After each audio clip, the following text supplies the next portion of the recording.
This is the end, beautiful friends. We have come to the very finale of Blue Mondays, a Eureka 7 recap podcast. I am your host, Zigg, for the final time. I am joined by my lovely friends, Aqua Gaze. Hello, Aqua. Strap me into the torture robot, woman.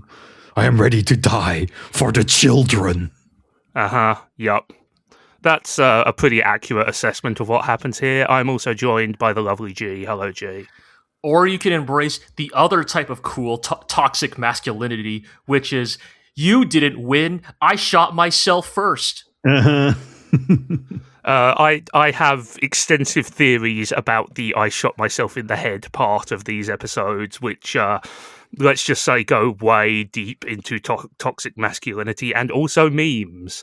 So we have an exciting path ahead of us. As I said, this is the GLORIO Blog's Eureka 7 recap podcast, and this week we are recapping the finale of Psalms of Planets Eureka 7, episode 49, Shout to the Top, and episode 50, Wish Upon a Star.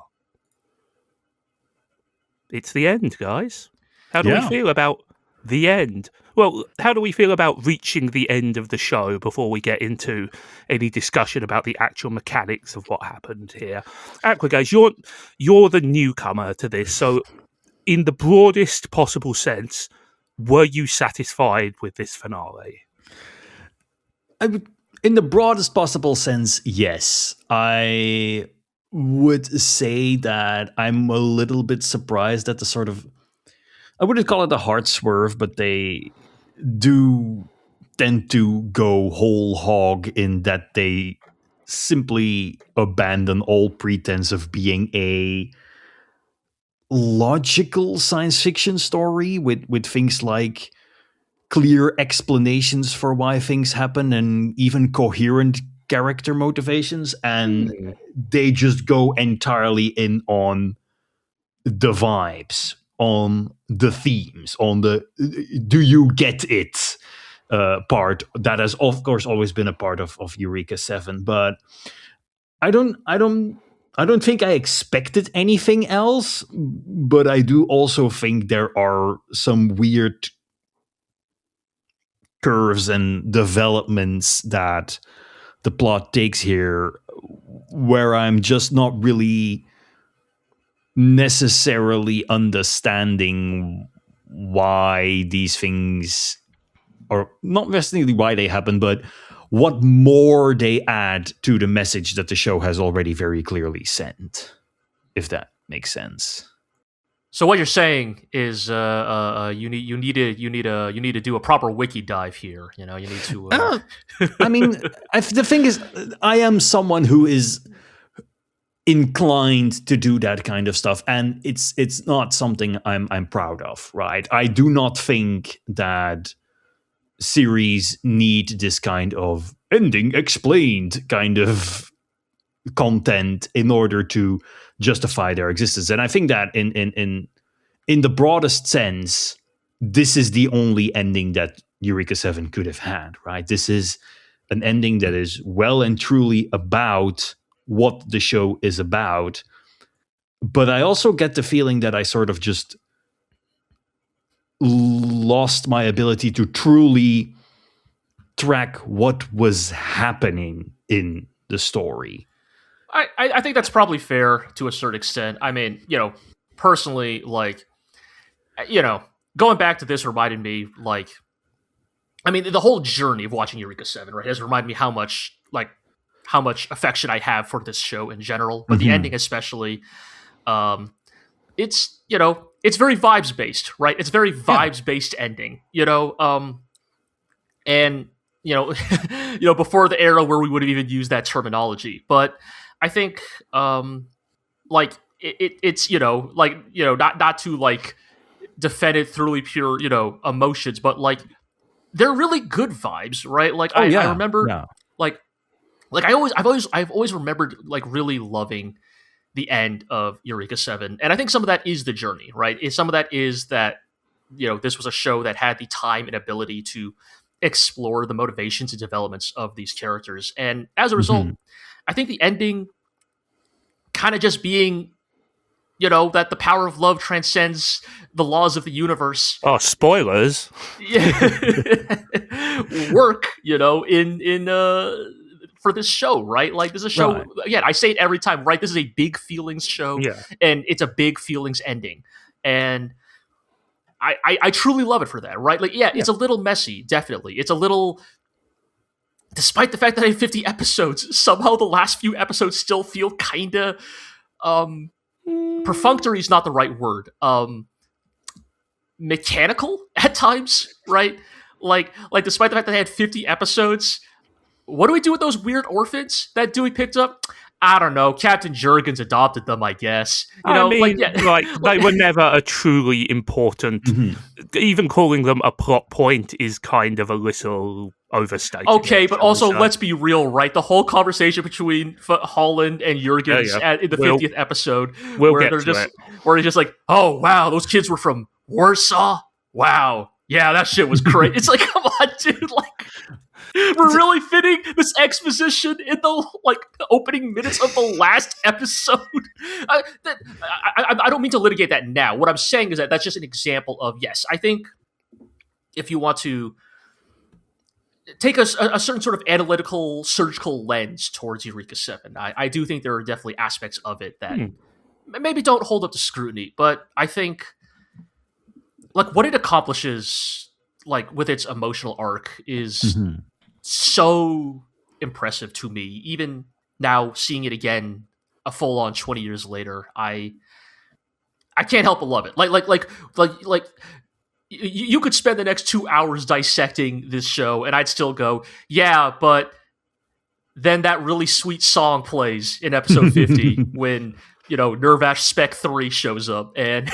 Anyway, the purpose of this podcast obviously is to take those beautiful vibes and destroy them in a haze of cinema sin style over analysis. So let's get going, shall we?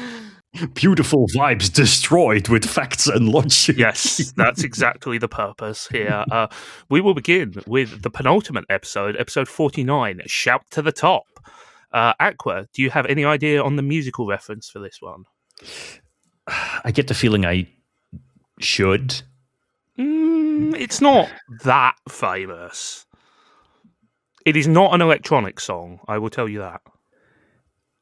Is it like a Billy Idol song or something? No, but that's not a terrible guess. I will tell you, this is named after a non-album single by The Style Council, the band comprising keyboardist Mick Talbot and guitarist Paul Weller. Oh, okay. Weller is obviously much more famous, at least in the UK, as the Modfather, the guitarist of the band The Jam, who were at the forefront of the mod revival of the late 70s and early 80s there. The Style Council was the band that Weller formed after he left The Jam, and this band carried on until the late 80s. They were a bit more eclectic than The Jam. There was a lot of soul, R&B, world music influence there. This track, like I said, it's a non-album single. It originally came from a soundtrack to a movie called Vision Quest. I do not know anything about Vision Quest, save for the fact that it includes a cameo by the Material Girl herself, Madonna. But most reissued versions of the Style Council's second album, Our Favourite Shop, include this track as a bonus track. Right, it was sort of that album cycle. Yeah, exactly. This may seem like an odd choice, but the Style Council were huge in Japan. Right.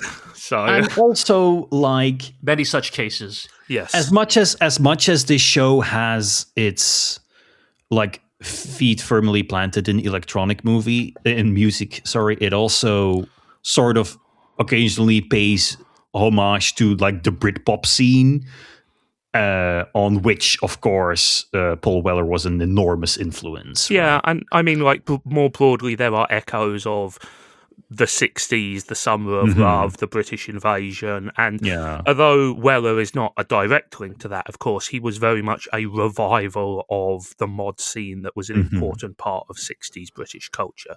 So there's a tenuous link there, but I think this is simply one of those cases where the title is good and I don't know, Daisato just really liked the Style Council, I guess. Anyway, we were talking about these episodes having immaculate vibes, but this episode opens with some really bad vibes, actually. There. Thoughts about this somewhat contentious opening sequence, let's say? It's the final incarnation of my old bugbear, which is, what the hell is the setting of this show? Because we have spaceships, yes, but these people are flying a commercial jet plane. A commercial jet plane, which I should point out is several times larger and chunkier than anything possible under current aviation standards, I will say. I thought this was a flashback. It's presented as one, kind of, right? It has that sort of feel. I don't know. I of all the things that strike me about this sequence, I don't think that it feels materially out of place, if that makes sense. I don't, I was not struck by this as being a radical deviation in world building. No, I think, personally, I think this scene is sort of just meant to remind you of, the material stakes of this conflict, right? This is a world literally crumbling to pieces, right? The world is literally coming to an end. Because the previous episode ends with Dewey successfully destroying the control cluster, right?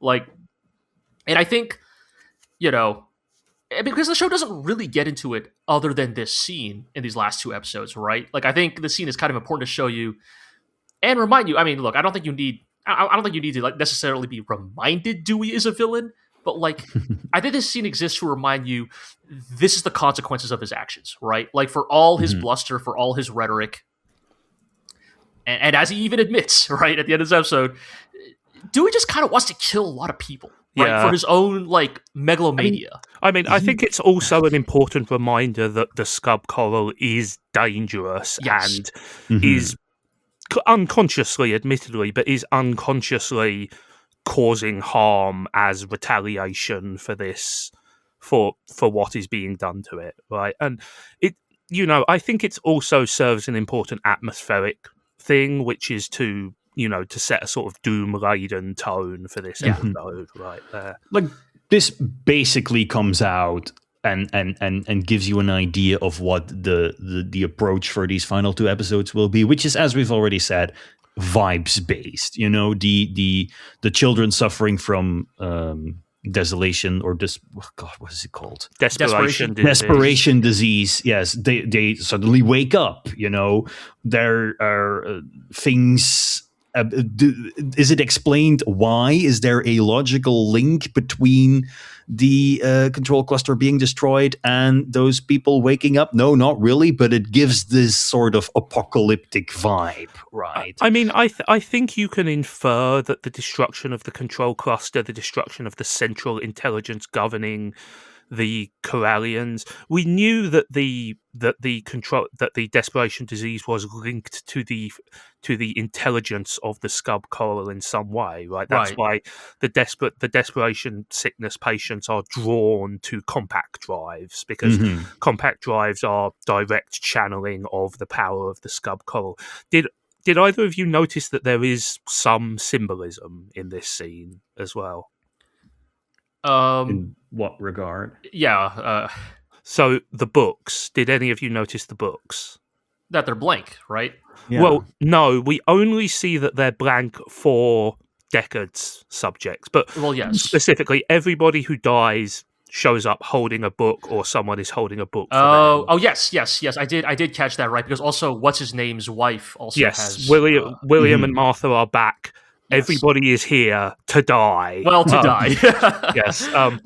Yes, she's holding 2 books. The little girl is holding 3 books, and each of the desperation disease patients in the hospital is holding a book. I assume that was meant to be a thematic link to how books have sort of become a physical metaphor for the Coralians' journey to self-determination, right? As we see with Sakuya and Eureka. Yes. Right.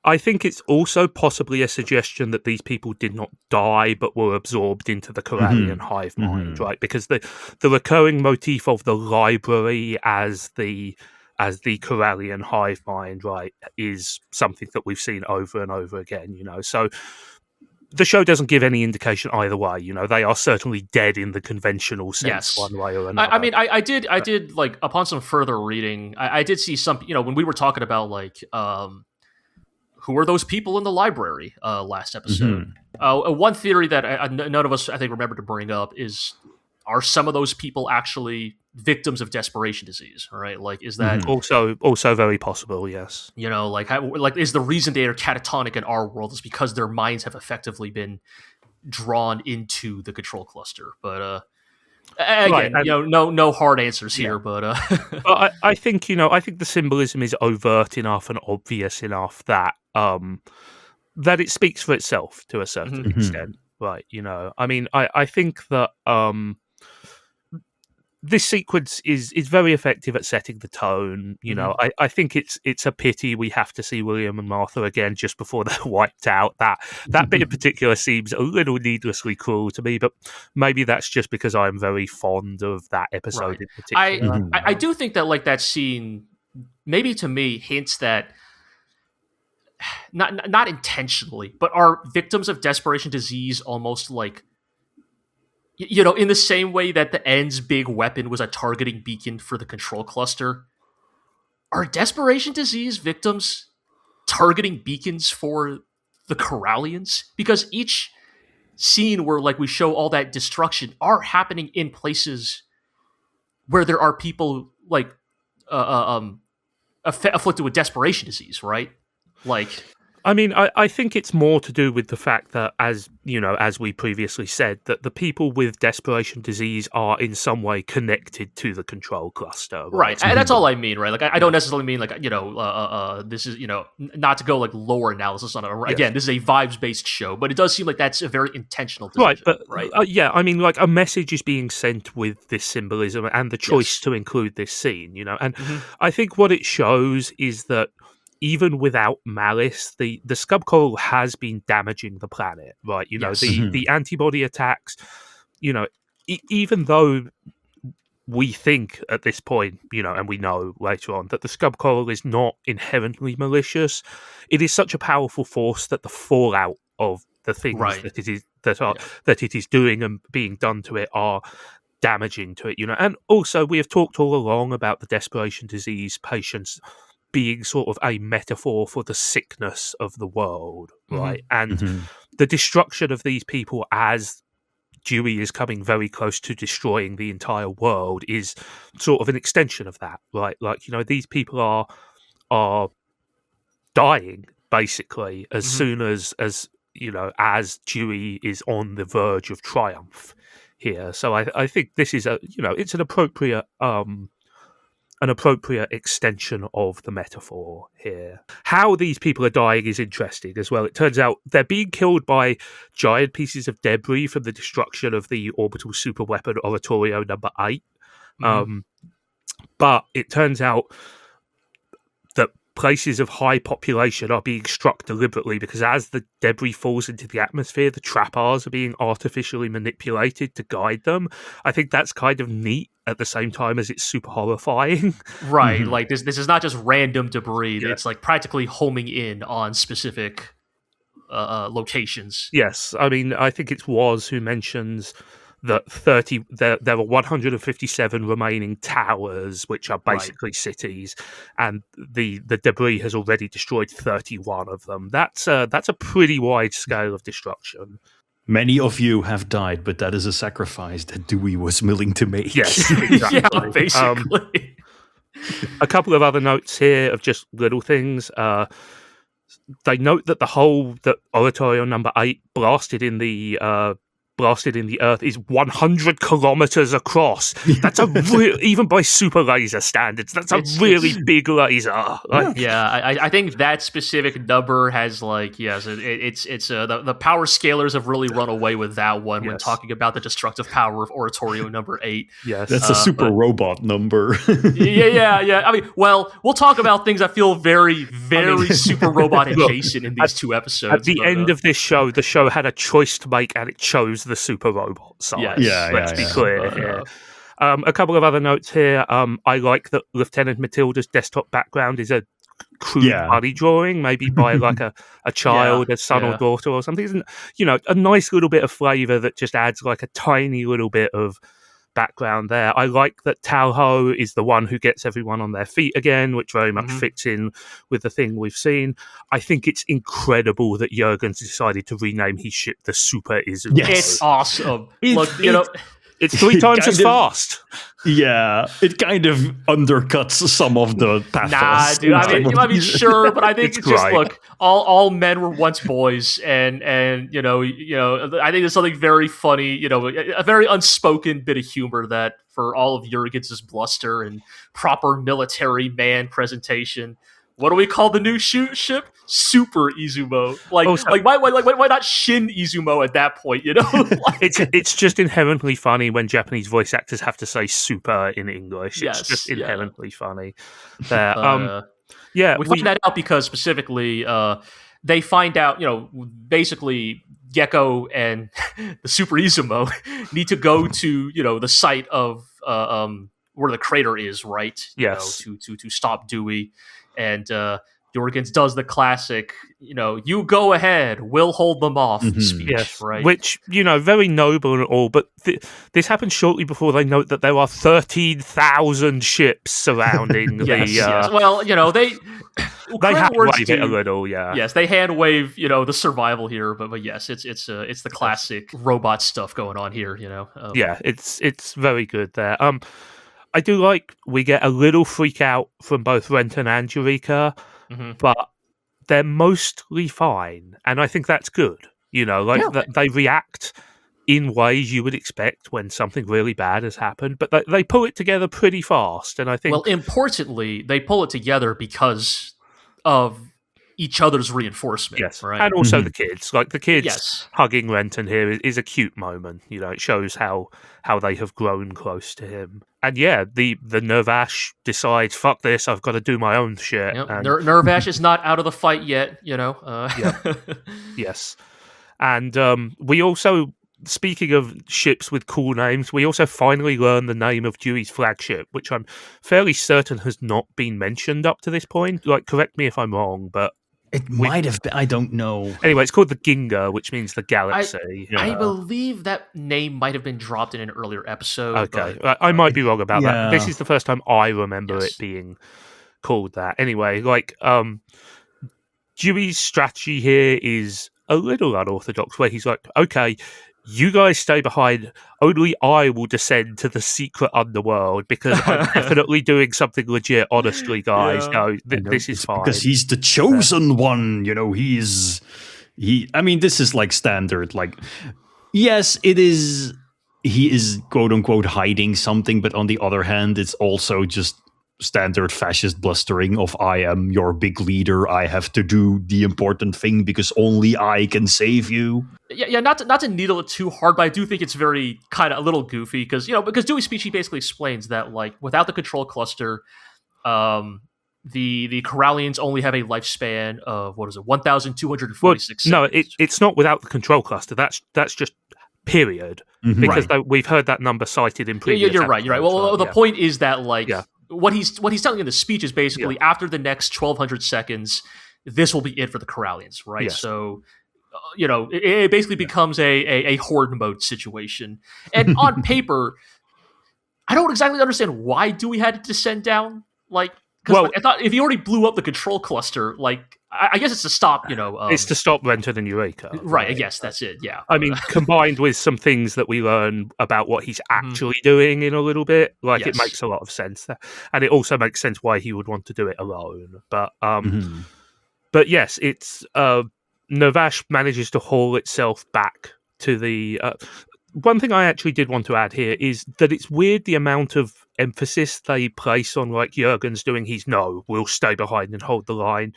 Not because it doesn't make sense as a character tick, but because we learn in 5 minutes that he's fine anyway. Right. So it seems weird that they would devote any amount of time to that. This is one of those things about, again, I actually do, look, if you really, really wanted me to, get into it, I do have a fair number of criticisms about the finale of Eureka 7. Of course, and I think some of it is a weird mismatch of what to me sometimes feels like a weird mismatch of priorities, right? And for example, one of those is the big Jurgens "I'll stay behind to hold them off" speech, because as we immediately find out, oh, well, it turns out that those 13,000 ships are all too busy fighting all the Coralians. So, like, the Super Izmo is basically a non-factor to begin with. I think this is a case of being like weirdly bound by the templates of cliche, right? Yeah. Like it's well, the finale has to have a heroic hold the line sequence, so we have to have this speech, but also a heroic hold the line sequence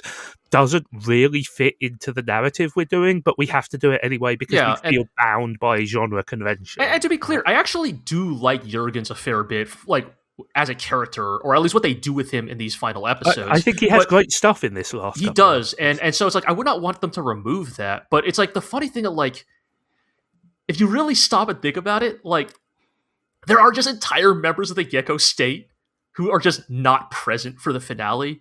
Like, I think the last time Matthew and Hilda have spoken lines in Eureka 7 was like 5 episodes ago. Yeah, it's like, it's odd, and I mean, this is part of the downside of having such a huge cast. Yeah, right? Like, if you want the episode to resemble, unless you want to do an entire episode of postscript, basically, right, of course, then you can't have everybody conclude their own little arcs or anything. And to be clear, it's not like those characters were necessarily, oh, like, I have to know what happened to Hilda in the finale, but it's more like these are characters that we, like, watched for the first 40 episodes of this show, and it's a little goofy that suddenly they all get kind of pushed aside in favor of Dominic and Jurgens and his crew, and it's, again, not an actual problem, I think, but it is one of those funny, I think, again, despite having 50 episodes, it almost feels like at times Daisato thought he had 52 or something. Like, yeah, and I think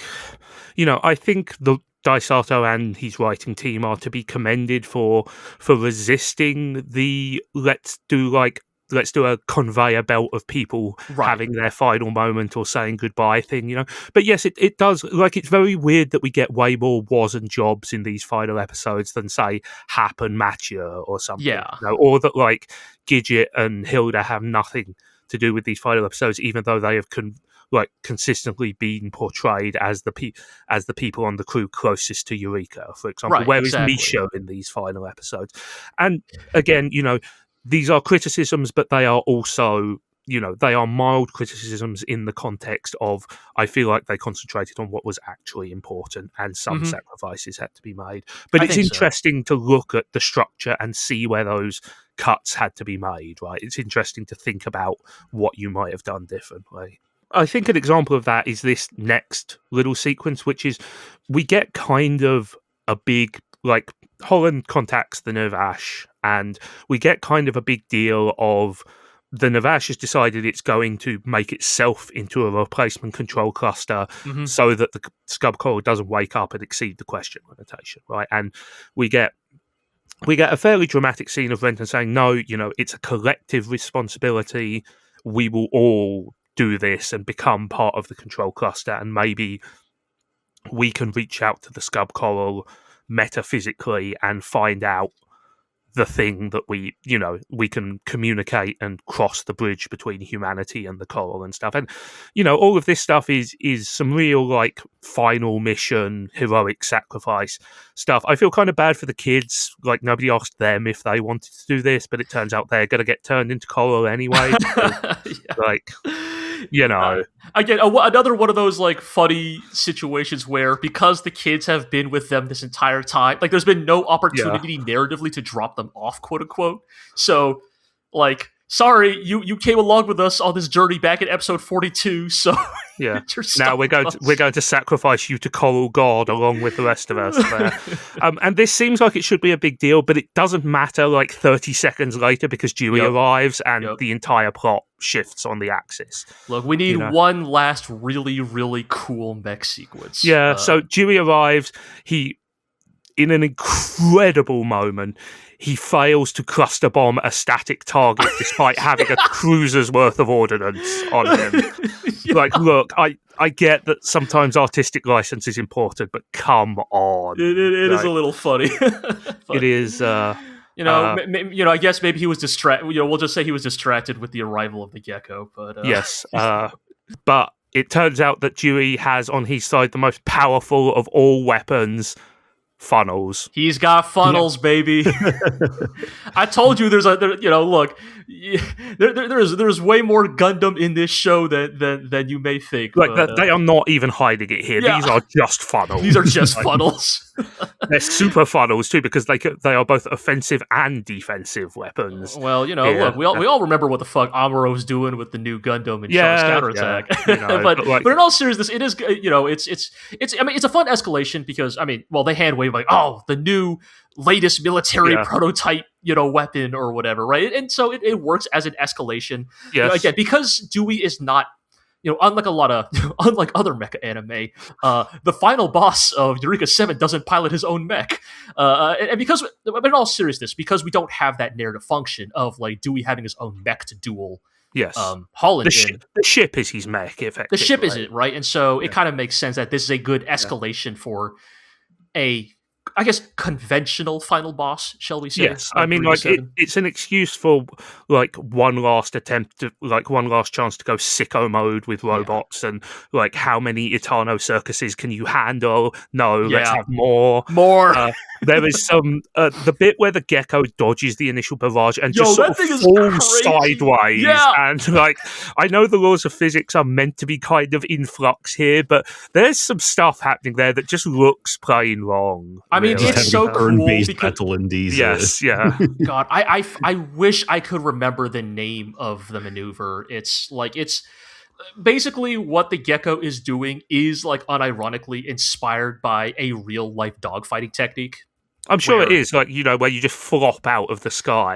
I believe it is called a post-stall turn, where you intentionally stall out your engine and then use the like remaining centrifugal force to like dramatically change trajectory. And but here's the thing: you are still obeying the laws of momentum there. Here, they are not obeying the laws. Right, and basically, like the idea is like that's a thing that like theoretically, like certain jets in our world can do. Jets, not. The flying space battleship, the super battleship. Although it is nowhere near the size of the Ginga, the Gecko is still a fairly substantial ship. Yeah. Like, it's big enough to house other ships inside it, and but the animation is off the chain. It just shows how far doggies come as a pilot. And I mean, like, I will say this is the only point at which the devilfish is identified by that name on screen. Right. Because you guys were calling it that, and it was like, why is it called that? Dewey identifies it by its full designation, the TB303 devilfish. There. There's some incredible animation, some really, there's even some good squash and stretch towards the end where the devilfish gets a little off model, but it's doing such cool shit that you can't really complain. And I think it works in this context anyways, right? Because like the devilfish has always been portrayed, again, it's the robot that's so cool it kills you. Yes. And I think part of that is like that feeling like, oh, this thing is like moving so like, I mean, in terms of like on-screen feats, I mean, I think the Devilfish almost has the Nervash beat, honestly, right? Yeah, I mean, like, the Nervash's job is not necessarily to be, like, the ultimate fighting robot. Right, and so the Devilfish kind of gets to take that role, which is a bit of a fun subversion of a sort, right? Like, Holland gets his board blown up, and because he powers the Devilfish forward on cool bad attitude alone, and somehow, like, wedges it into the hull of the... I mean, shout out to that scene, like, where... I will note here quickly, actually, the shot where Holland sort of rounds the bottom of the Ginga is the only shot in the show I think I can say definitely that was CGI assisted, because you can just sort of, I'm not saying that it didn't happen elsewhere, it almost certainly did, but this was the only one where I sat up and went, oh, that looks awesome, but also it's clearly CGI. I suspect that is probably, I mean, maybe more accurate, it was probably like, because I watched that scene multiple times, and I think you're probably right, but I think they draw over it like it's not rotoscopes, maybe not the right term, but they're clearly like processing it beyond just a 3D. Yeah, absolutely. It's not egregious, It's only because obviously we are watching these very closely, but like the smoothness of the shot is a little it stands out because so much of the stuff that's beforehand is purely key animated. I do think as a one-off scene, it works really well to just communicate absolutely. the like blinding speed that the devilfish is ramming into the Ginga. Doing one of my favorite mecha tropes that actually like does not happen as often as I'd like, which is, I guess I would call like, belly of the whale or something. Where we just crash the robot into a capital ship or something. Then just blast your way from the inside out. I have always loved when that happens in mecha. And this at least establishes that if you did that, you would probably not have a working robot afterwards, which is a slightly more realistic version of it. But it's fucking cool, man. Yes, it is. Holland playing the final level of his favorite FPS. Yes. I will say that there is an odd little animation error here in this sequence, which is when we get we have a bunch of cutaway shots to the crew of the Gecko. When we get a shot of Jobs and Gonzi, we can clearly see Gonzi's eyes, which is not only odd because in every other example he has the big old eyebrows, but also in light of something that is going to happen in the next episode is a bit weird, right. And it's such an obvious error, but also it's the kind of error that you might have corrected for a Blu-ray disc release or something. So maybe it was deliberate. I'm not sure. But I noticed it specifically because, of course, I knew the thing that was going to happen. Right. I think most people probably would not have caught that. I think. Yeah, of course I didn't notice this. I was more paying attention to the fact that Holland isn't wearing his scarf when he's doing the shootout, and then later it's back, which is weird. Interesting. I didn't notice that. I didn't catch that one, so that's cool. Look, continuity is hard. Okay. Also, just shout outs to the look, now that we've all seen the show. Yeah. Just one last note about Holland's final ploy with the devilfish. Of course, the last thing he has to do with the devilfish is one last fake out death. Yes. Yes. And then he goes into the only scenario in which you could possibly raise more death flags, which is one-on-one duel with the bad guy where you have a gun and he doesn't. Yeah. Everybody knows how that ends. Close combat with a machine gun. Yes. But yeah, so Dewey gives the abandoned ship order in very grandiose terms and tells everybody to get out. We get an entirely gratuitous and cool shot of the Ginga's neat escape pods peeling out just because they are very cool. It's a Shoji Kawamori show. There's got to be extraneous mecha animation at some point there. I honestly thought he was going to blow up the Ageha Squad's pods. Because Dewey has a well-established history of hiding bombs in people. I mean, as we will learn in a moment, that wasn't really necessary. Right? Anyway, so we get down to what is probably the fundamental climax of the action story here, which is finally Dewey and Holland 1v1 me, bro. Yes. On the bridge of an exploding ship, which is about as dramatic a confrontation as you can possibly have. Very, very, very MGS coded. Yes. It's, I think it's so. My first note here is I think it's very funny that Dewey tries to hit him with the katana, it shatters, and he assumes it was fake because katanas were notorious for doing that in real life. It's very good. They are not strong swords at all. Most swords probably don't hold up super well to smashing them into the ground like that. Yeah. But, not to mention your arms, but and I guess this is where we finally get the final, we get the core of the Dewey ideology. Aqua, you sound like you have feelings about this, right? We finally get Dewey's real motive for real this time, bro. Yeah. I don't think this was necessary to give him another secret motive on top of his secret motive on top of his secret motive. And I know the point is that he's completely off his rocker.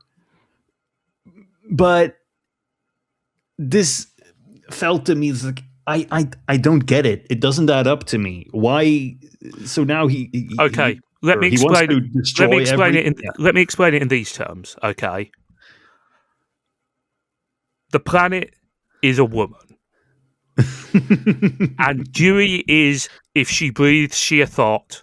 And Holland is all women are queens, Dewey.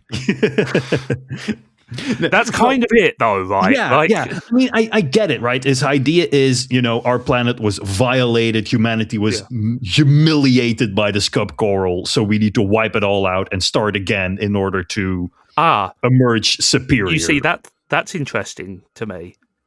Why do you think he has any plans about starting again? Well, because I know where you're coming from, but he does say at some point that we need to become better or something like that, right? I'm not so sure. I could totally get it. He just wants to destroy everything, right? Yeah, like that was my read on this. My read on this was, his actual motive is pure nihilism. He wants to destroy everything. That's it. But also, if that was his goal, wouldn't he have gone about his entire path throughout the show in a completely different way?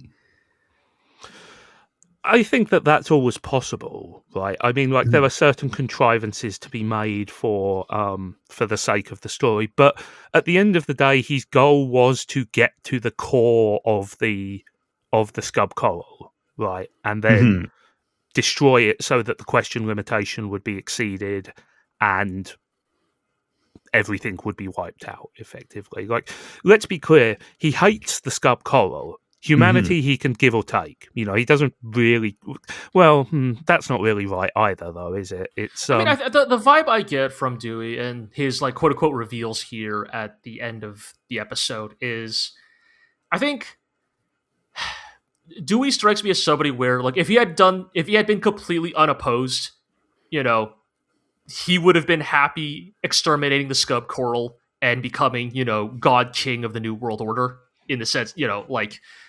But, I think as, the opposition grows and as his, like, options run out, I think here at the end, we kind of get the the exposing of, like, the bare naked truth of his ambition, which is, as you kind of get at, Zigg, it's, petty nihilism, right? It's very much like, if I can't have it, no one can.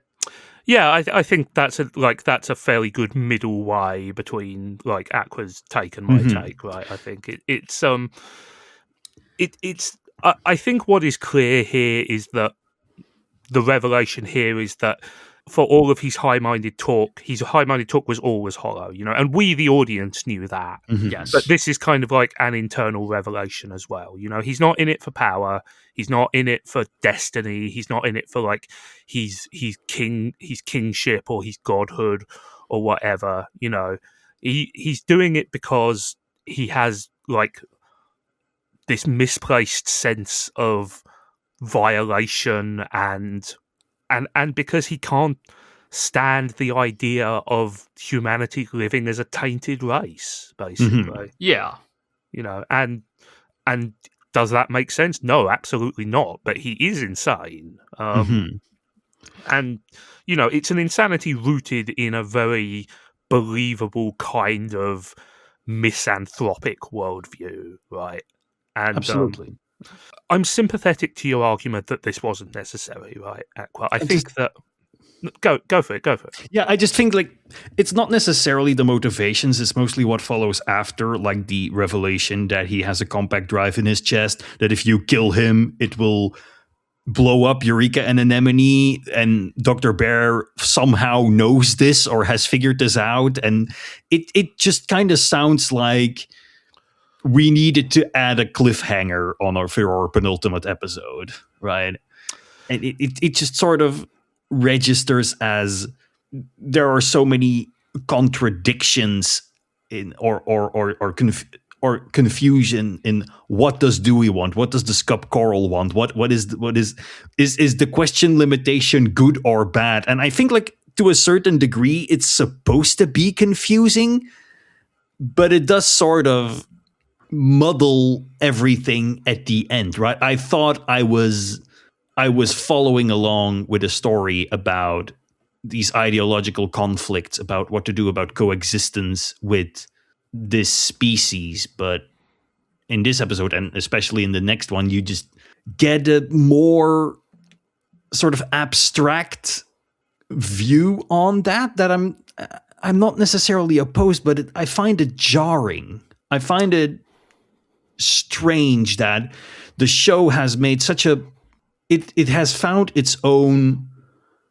lore and concepts important, right? We have spent a lot of time explaining what is the question limitation, what is the scub coral, how do they think, how do they mind, how do they like work as a hive mind, and with these final 2 episodes, I get the feeling that has I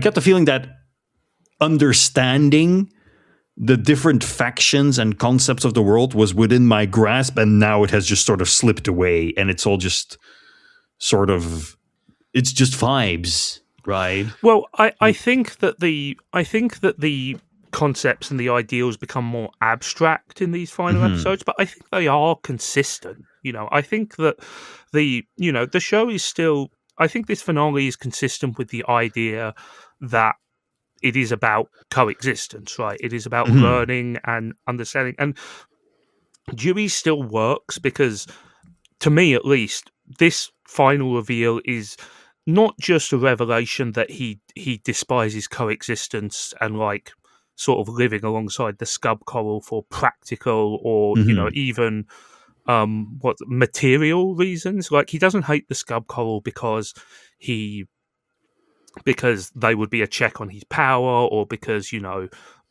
Vodarak religion would be against him. He hates it because he hates the idea of living alongside anything. Right?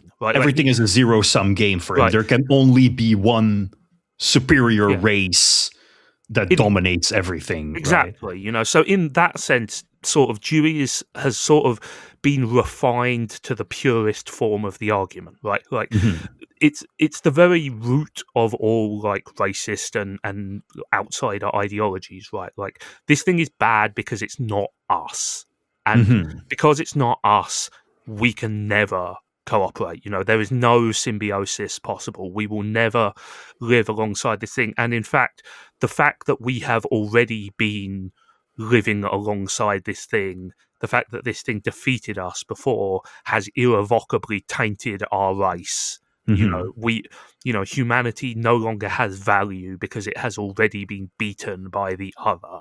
I think that's kind of the ideology that Dewey espouses at the very core. I think that makes sense because like that is kind of his original ideology, but then you get the flashback episode where you learn that much of that is mired in petty grievance. Yes. Right. In a personal vendetta against his brother, in an entitlement that he feels to lead humanity. And this is once again like an example of maybe my expectations being slightly elsewhere, because where it's like, okay, sure, they're trying to show that these kinds of agitators, these fascists, these autocrats, racists, all of what they say and the ideologies they espouse are kind of just a means to an end, and their end is always petty personal grievance. Right.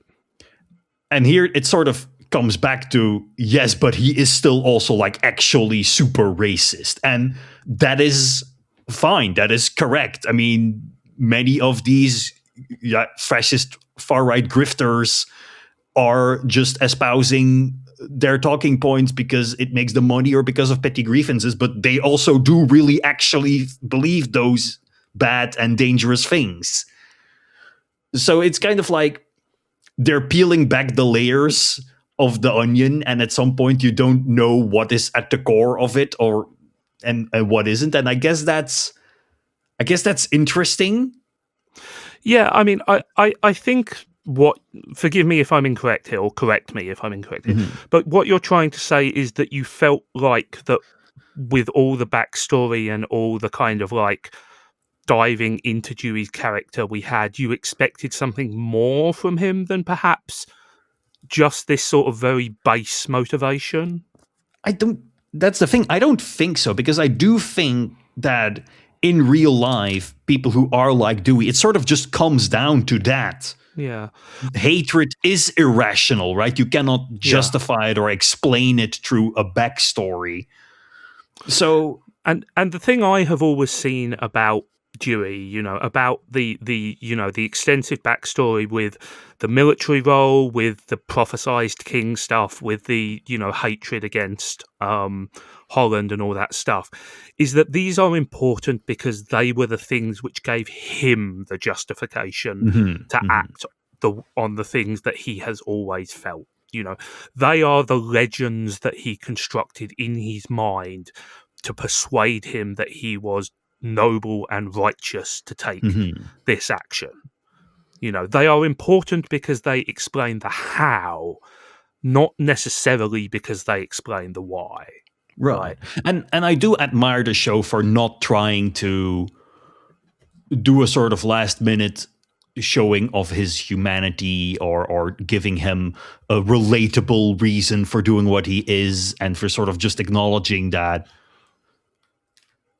people can be twisted like that, can have like wretched motives that do not really make like quote unquote narrative sense. If you want it all like neatly tied up with a bow, Dewey kind of doesn't make sense. He is just a bad guy because he's just a reprehensible person. Yes. And I sort of admire that, but there's also a part of me that is maybe a little bit of like, that's not how it works. Like, I don't know. Yeah, and it's difficult, right?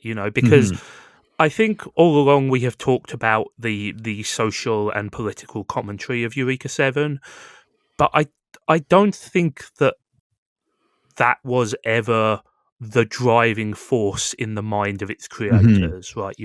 The social and political commentary is part of the web of the show and like the thematic richness and thematic variety of the show, but it was never the load-bearing part. And I think there is an argument to be made that ultimately Dewey is not actually an incredibly important character in the grand scheme of the show. Certainly when I watched the show this time, I mean, I don't know about you, G, but I was struck by how little Dewey is actually in this show. Like he has a relatively small amount of screen time for the fact that he is the major antagonist of the entire thing. He definitely has his impact on the show, but it is actually one of the things that did surprise me on this rewatch, especially here towards the end, right? Because I mean, I do remember that obviously that Dewey's not heavily involved in the last episode, but it did surprise me that he is the instigator of many things, but at the end of the day, he is not really the true. He embodies the hatred and the xenophobia that prevents the Coralians and humans from, understanding each other. But he himself is not really the obstacle to be overcome, right? Like it and in some ways maybe that fits the vibes based nature of Eureka 7, right? That like Dewey embodies the worst aspects of humanity, but at the end of the day, Renton and Eureka have to go, beat up racism, the concept, more than racism the man. Yeah, and I would never argue that he is an insignificant figure in the show's mythology, because you do need to coalesce all those swirling ideas around a person, and Dewey has the personal and thematic narrative weight to be that person. But I don't necessarily think that he is important as so much as the things he embodies and the things he represents, right? And I think ultimately that's why I think this is a fairly effective ending for him, because as you say, Aqua, he doesn't get a moment of redemption. He doesn't even get what most villains do, which is a moment of reflection. He doesn't have a moment where he realizes that it wasn't all worth it. He dies in the most spiteful and vicious way possible, which is he kills himself to bring about an apocalypse. And also, of course, to personally harm two characters we are very much attached to. And, he does it unapologetically, and he does it to deprive Holland the pleasure of killing him himself or of taking him prisoner. Right? It is one of the most spiteful things you could possibly do on your way out. Yes, and, I mean, as I was joking at the very start of this podcast, right? Like, in many ways, Dewey and Holland like embody such like toxic masculinity, but at such wonderfully diametrically opposed like ends of the spectrum, right? Like Holland is the martyr, right? He feels like the only worth of a man is in how he dies for his woman, right? Like it's how to save his family, his children, right? Like Holland's entire ideology is about finding a good death, right? And masculine exceptionism. yeah, like okay, I didn't die this time, but this time I'll definitely die, and it will be sick, and everyone will cry so much for me, right? Everyone will clap. Yes, literally. It's not just, I mean, again, I'm half joking here, but like, it's not just that is exactly what feels like. That's what drives Holland, right? Is a desire to like he cares so much about. Well, it's always he has so little self-value of like his own self. Well, that, like. And also, we have seen Holland is driven by intense guilt, and Dewey has zero guilt. He is never guilty about anything because he's always right. And that's the thing. That's why I say they're because in many ways they're equally toxic. It's just in how it's like it's more the vector by which they express it, right? Because then yes, Dewey on the other hand is like the exact opposite, right? Yes, spiteful, petty, individualistic, right? Like.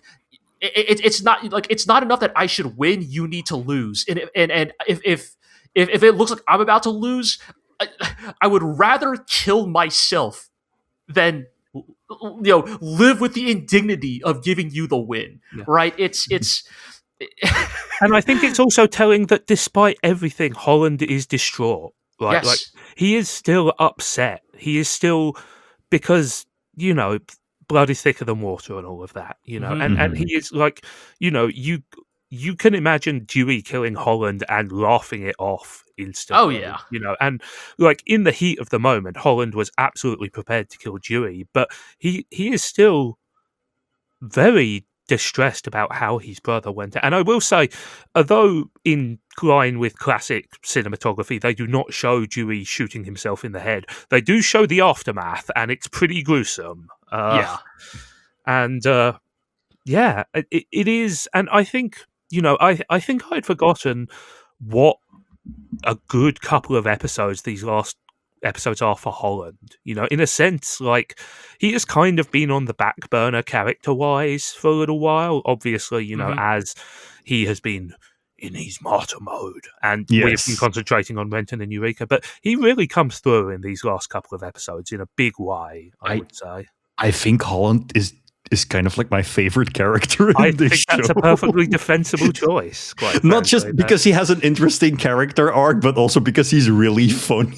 He is also extremely funny. Sometimes deliberately, sometimes not. Though, but sorry, if I can make one more little grievance here. Yeah, absolutely. If this was Dewey's plan all along, he could have done this at any time.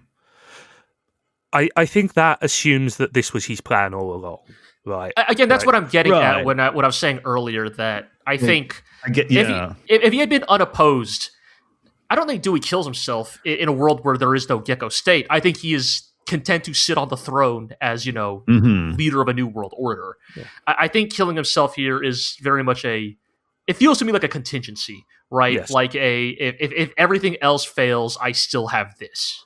Yeah. And he just says that was his goal all along to because he can never admit because defeat. He's petty, right? Yeah, exactly. Yeah. I mean, and also in a certain sense, his goal was to destroy the Scub Coral and to destroy humanity? ? It's unclear, but in a certain sense, it was his plan all along because he just doesn't care how he gets there. Right, if he kills himself, if he kills Eureka and Renton when they're in the Nervash, if he kills Norb, if he kills Holland, it doesn't matter as long as he gets to the end point, which is he gets to kill everything. So, in a certain sense, it's not necessarily the plan, but it accomplishes the same goal, right, which is complete global apocalypse, basically. Yeah.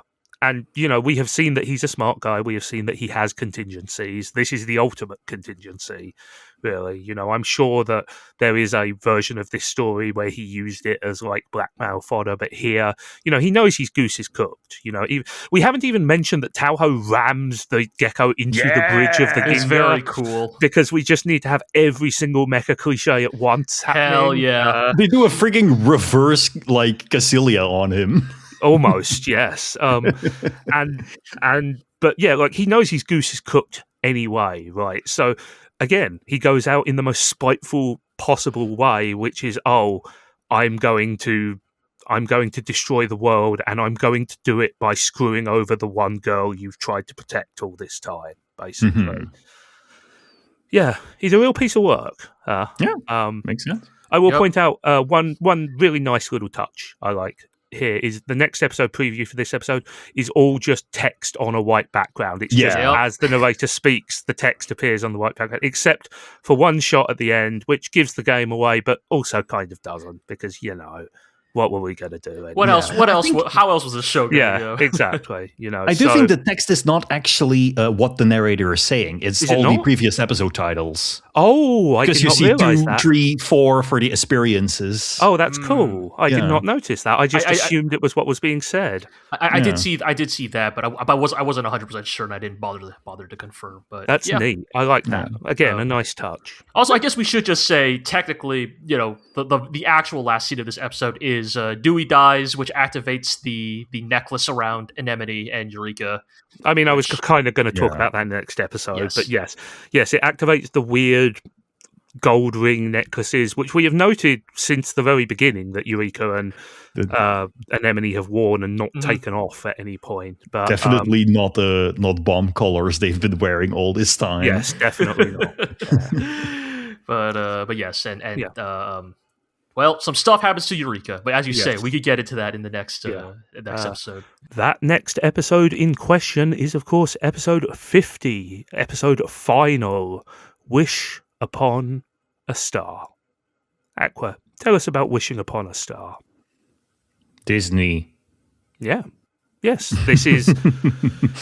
When I said that Don't You Want Me Baby was the most famous song referenced in this show, this was the other contender. Although, as I said at the time, it is not perhaps famous in the same way. But this is, of course, named after the song When You Wish Upon a Star, the famous song from the Walt Disney animated movie Pinocchio? Released in 1940. Yes, it is sung by Cliff Edwards, in character as Jiminy Cricket, composed by Lee Harleen, and the lyrics are by Ned Washington. There's some interesting stuff behind this, actually. So it's primarily around the performer, Cliff Edwards, who, as I mentioned, was also the speaking voice of Jiminy Cricket. So Edwards was born in 1895, and before this film, his primary claim to fame was he was a world-famous ukulele player. His nickname was Ukulele Ike, and he was a huge star in the 1920s and early 30s when the ukulele was a very popular instrument, and many Tin Pan Alley standards were written with the ukulele in mind. Sales of the instrument soared. He was a genuine megastar during that period. He later in his life, he moved into doing a little bit of acting and voice acting. Aside from his role as Jiminy Cricket, his second most famous role is also probably in a Disney film. He is the head crow in Dumbo, which was the next film released after Pinocchio in the Disney animated canon. He sings I've Never Seen an Elephant Fly. I forget the full name, but he sung that. He was also a itinerant gambler, lifelong smoker, permanent alcoholic, and a drug addict. He made a lot of money in the 20s and used it all. He was declared bankrupt 4 times throughout the 30s and early 40s. He was married and divorced 3 times as well. Interesting character there. Yeah, I'm just saying, like, being a habitual gambler, smoker, drinker, and drug taker, that's just Hollywood in the 20s. Yeah, I was about to say. But like, still worth noting. The film itself is, of course, a classic. This song, When You Wish Upon a Star, also was the first competitive Oscar won by an animated film. It won the award for Best Original Song at the 1940 Academy Awards. The score also won Best Original Score there. Yeah. This is also the signature tune of the Walt Disney Company. It is a variation of it is almost always played alongside the famous Magic Castle ident, which is played at the beginning of films by the company. It's been remixed and rescored several times, but it is very obviously this song. Mm-hmm. And yeah, a very different song, a very innocent song for a very different final episode. Maybe an appropriately sappy song. Yes, I think so. Definitely a deliberate choice here. Yeah. We start this episode with a very rare thing, a monologue from Eureka. Yeah, cold open. That's how you know it's the final episode. So I will say that the version I supplied to you guys is actually a slightly special version which has no credits. No wonder. Okay. The normal version of this episode has some credits over the opening and considerably more credits over the closing scenes there. Gotcha. The creditless version was in fact the version broadcast on Japanese television. All right. But both versions are included on disc releases of the show there. They are identical aside from the removal of credits. But yes, we start with a monologue from Eureka talking about family, which, when we get down to brass tacks of it, I think is the core theme of the show, right? That's what it's all about. It's about family. Yes, it is. Please insert your Fast and Furious jokes here. But like in a very real way, I think that of all the themes the show has had, and it has had a lot of themes, I think it has been about family, right? It's been about, or rather, it's been about the concept of people and plant people living together, right? Coexistence, living as groups, living as families, living as societies, right? And so I think that this is sort of a deliberate restatement of the show's sort of moral message. Mm-hmm. I think, yes. I mean, it is definitely a sort of statement of intent. It's like, in case you didn't get it, this is what the finale is going to be about, because this is what the show is about. Yeah, and, it's a little on the nose, but there are worse ways to start here. We also get some really fantastic apocalypse imagery here as well. This is perhaps the most Ava-esque the show has ever looked, I think. Except perhaps for like the Mad Nervash rampage way back in episode 10. But, the giant tree is very Ava-esque, although, of course, there's a common ancestor in like Yggdrasil stories and stuff. The lightning, just the sort of the forebodingness of all the imagery being used here. One thing I do appreciate is how this episode starts really low-key. Like, after the dramatic cliffhanger last time, you'd expect us to be thrown into the action, but we start with a really sort of slow, quiet scene between Holland and Jurgens, which I think is a really solid way to start this episode, right? I think it's an indication that this is going to be more about character than action necessarily. Right, despite, me musing about, the sort of mismatched screen time in these final episodes, this is a really good scene. Like, I really do like this final conversation between Jurgens and Holland, right? I think it works well as a sort of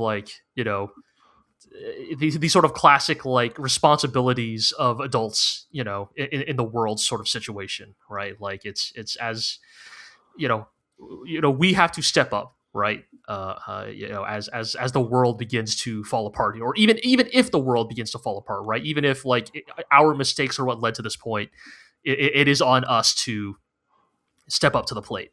Yes, absolutely. It's sort of an acceptance of responsibility from two characters who are very different sorts of characters, but are aligned on an ideological level, right? Mm-hmm.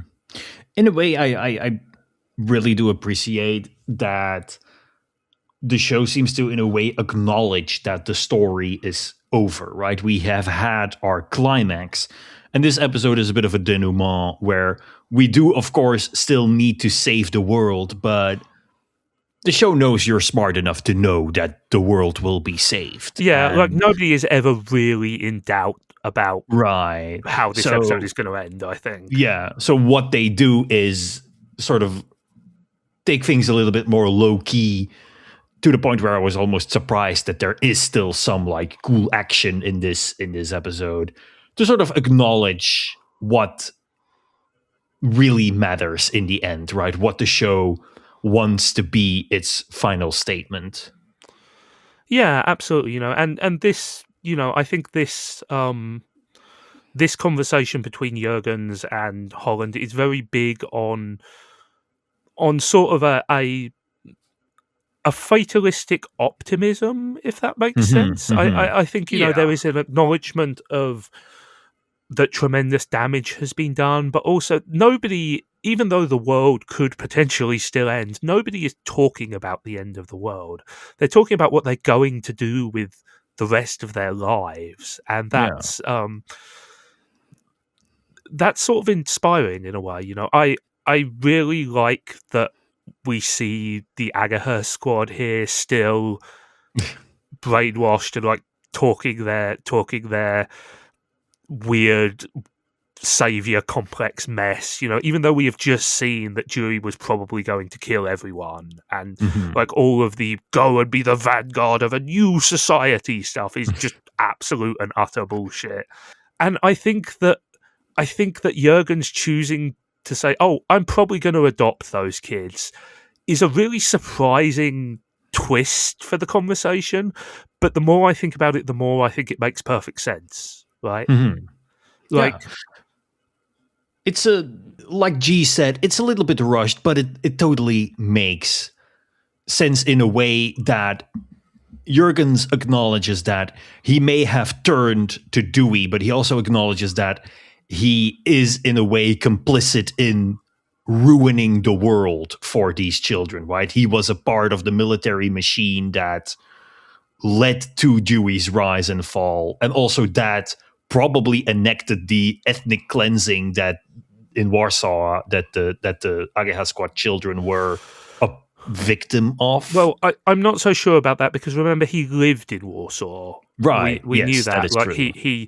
So like I think the implication I always got from this is that he is going to take these children as sort of replacement. Sounds very cold, but he is taking them in memory of his dead daughters, right? Because he had a wife, he had children who had died, and he feels that it's his job to sort of bear Dewey's sins that were, the crimes that were committed on these children, and sort of rescue them from what happened, and I think that's a noble thing to do. Right, I do like that they also immediately contrast to him with the fact that they fucked him up. Like Holland goes, "What's up with your hands?" He's like, "Oh, Jimmy's kids got me," and they don't show it, but I imagine there was some clawing and biting and scratching involved. Yeah, but like I think it shows Jurgens as like a man of principle and a man of genuine emotion, right? And I think the show very wisely does not really elaborate on the backstory of the Agaher squad, because it's not really important, right? It says that they're refugees from Warsaw, remnants of ethnic cleansing, but there's no detail, because all that matters is that they are victims of Jewry, right? Yeah. And I think it's not much conclusion, but it's more conclusion than I expected for fairly minor characters like the Agaher squad. The point that they served was not necessarily to be characters. This sounds degrading, but they were not supposed to be active players in the story. They were supposed to display Dewey's callousness and cruelty. Absolutely, right? They were thematic reminders of his personality, right? And that's why I'm surprised that they have even this fairly abrupt resolution, But I think it makes sense as a natural endpoint for them and for Jurgens as well. This is his last scene but aside from like the send off scene, but like, and it's a good one for him. I think that he has been built into a compelling character in only a handful of episodes. Honestly, yeah. He is. The thing is, like, he sort of becomes an inspiring figure for Holland in a certain sense. Like, you get the feeling that he represents a sort of like example of stable, honorable masculinity that Holland is sort of aspiring to. You see it in the way they're bickering. You see it in the way they are the ones mourning Dewey in the end. I get the feeling Jurgens is sort of brought in as the guy who has seen it all, who has been through it all, who has made mistakes, but who is trying to atone for them in a normal and healthy way. And he serves as the example that Holland can look up to as he learns to become an example that Renton can look up to. Right. Yes, he is an important grounding point in a cast which is now very, very sort of hyper mythologized to a certain extent.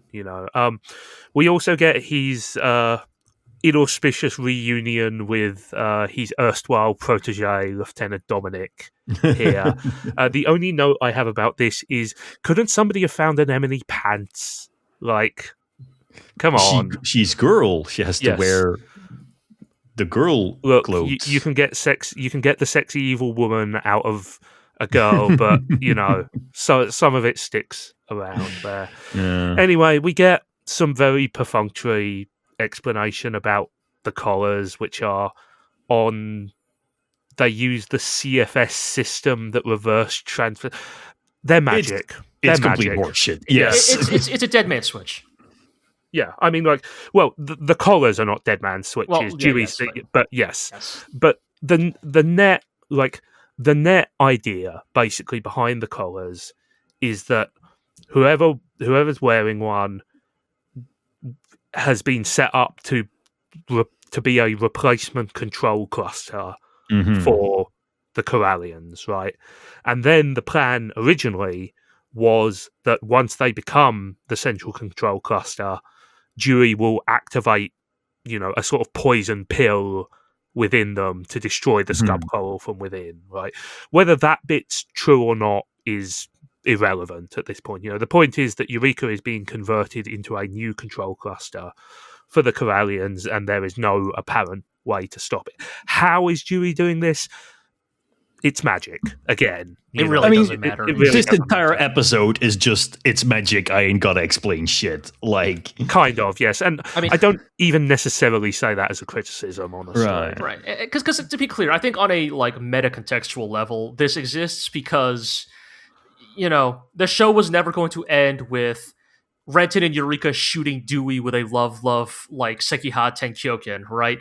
Like, so there needs to be some, there has to be some mechanic through which, like, and I don't even mean this. I don't even mean this that derogatorily, right? But there needs to be a mechanic to make Eureka a damsel here in the finale, right? Like, they needed to engineer a mechanic to make for Renton to need to rescue her, right? Yeah, and so. There needs to be a mechanical climax that is unique to Renton and Eureka because they are the lead characters. Exactly, right? And this is a convenient way of engineering it that also ties it into an apocalyptic possibility that therefore makes it relevant to the rest of the cast as well there. They needed to find a way in which Renton yelling Eureka and Eureka yelling Renton can save the world. Yeah, absolutely. Yes. And I don't think that anybody pretends it's too much more than that. And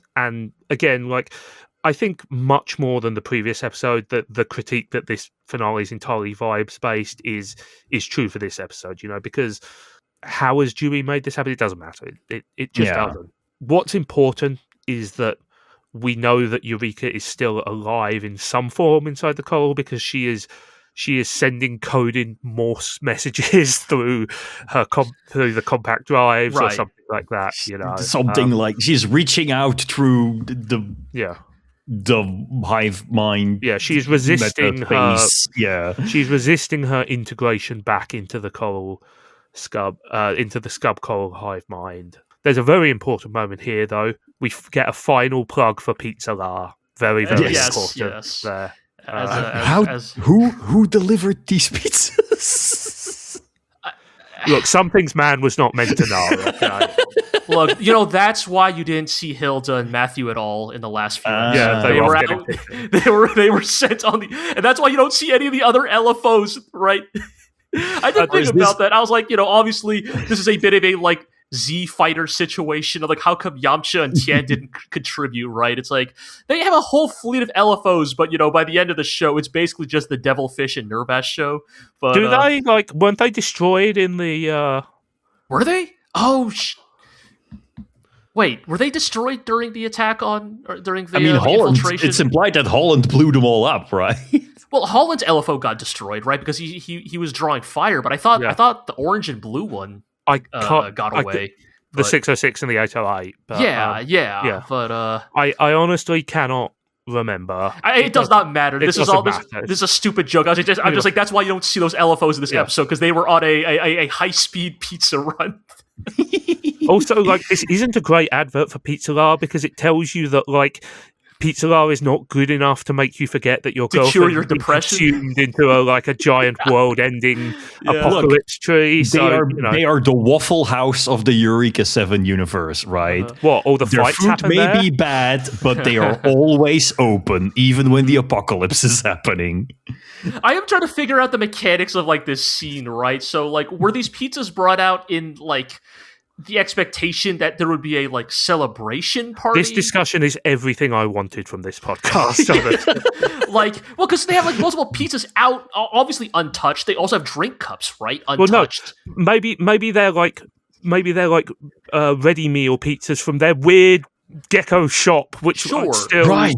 No, but the point maybe is, who Talho brought them is out? the terrible kind of mom who is I'll just order the pizzas for your party in advance, Renton, and I'll just put them in the freezer, and then if we put them back into the oven, that'll be unironically, that's what I'm guessing, right? It's was this a pre-prepared pizza party, assuming Renton and Eureka would return victorious?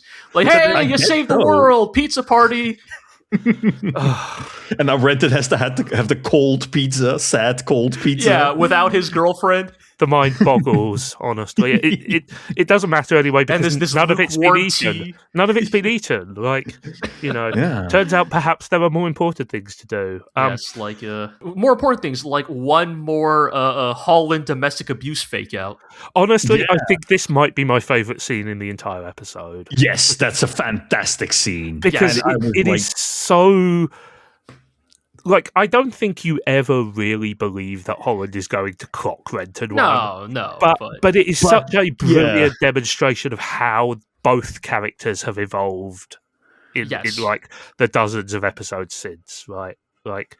Finally, Holland is the mentor and inspirational figure and father figure that Renton needs. Finally, he has got there. He's finally become an adult. Yes. We have finally got Shin form Holland. Holland ultimate version. Yeah. And it's just really good. It's just a really good example of, again, Holland as parental figure, firm but fair, reassuring but stern and commanding, he has become the person that Renton so admired when he looked at those posters on his bedroom wall, right? He has become, he has become a hero in a sense, and he provides the important get up and go that Renton needs so much in this moment. It's great. Yeah. And this is the final episode because we get a cool final episode alternative costume for Renton. Play the OP. Yeah, play the OP. Do the suit up montage. We get Renton gets a costume upgrade, but he still dresses like a 12-year-old. I mean, he puts on a vest. Yeah. Like, let's be real, all right? His costume upgrade is he puts on a vest. I mean, his trousers are a different color. I've never been able to get over the fact that because he's wearing black boots in this version, I just think that he's wearing school shoes. Honestly, like but I do like when. Shout out to his like ludicrously well animated hallway walking scene. Yes, yep. Just honestly, every scene in this episode is kind of a flex because it's all incredibly well. Like we have been measuring like the quality of animation by the lushness of Renton's hair. It is so lush in this episode. Look, man, this is what you want out of your final episode. Yeah. He has a full-on mullet in this final episode. I really like Talho's callback to like the very first thing she ever said to Renton, right? Where she says, "You've got to be an attractive guy." That's really cute. I really like it here, and the little speech that Holland gives to like the kids and Renton when they're around their weird compact lantern or whatever it is. Renton quotes his father's mantra, and it's a moment. I sort of saw this as like a moment where thematically all of Renton's father figures are together, right? Like it's Adrock's mantra. He's holding Charles's ring, and Holland is there to encourage him. Right? It's a really good moment. Like this is like. This is like, again, we just spent like the last 60 minutes being, well, this and that. And it's like, nah, man, none of that shit fucking matters, dude. It does not matter in this moment because like, this is what it's all for, right? This is what the last 50 episodes have been about, right? It's for all the marbles at this point, yeah. Also, we get the Eureka text in the compact drive, but for the first time, it's in Kana rather than Romaji, which is a nice start. Yes. Oh, I was going to say, they basically just explained that, Eureka is resisting but fading fast, right? Yes. And that they have to get so it's there. A race against time. Exactly. Yeah, and we get a final moment for Anemone and Dominic here, and it's cute. I like it. True to form, Anemone finally gets some of her mojo back by giving Dominic shit. Yes, it perfectly sums up their relationship. Also, somebody found her pants. It's a good ending moment for them there.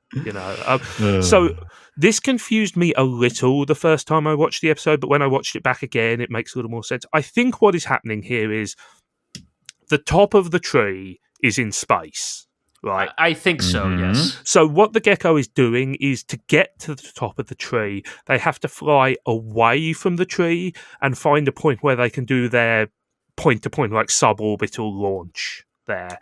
Which is why, even though they are trying to get to the top of the tree where Eureka is, they're actually flying away from the tree. Does that make sense?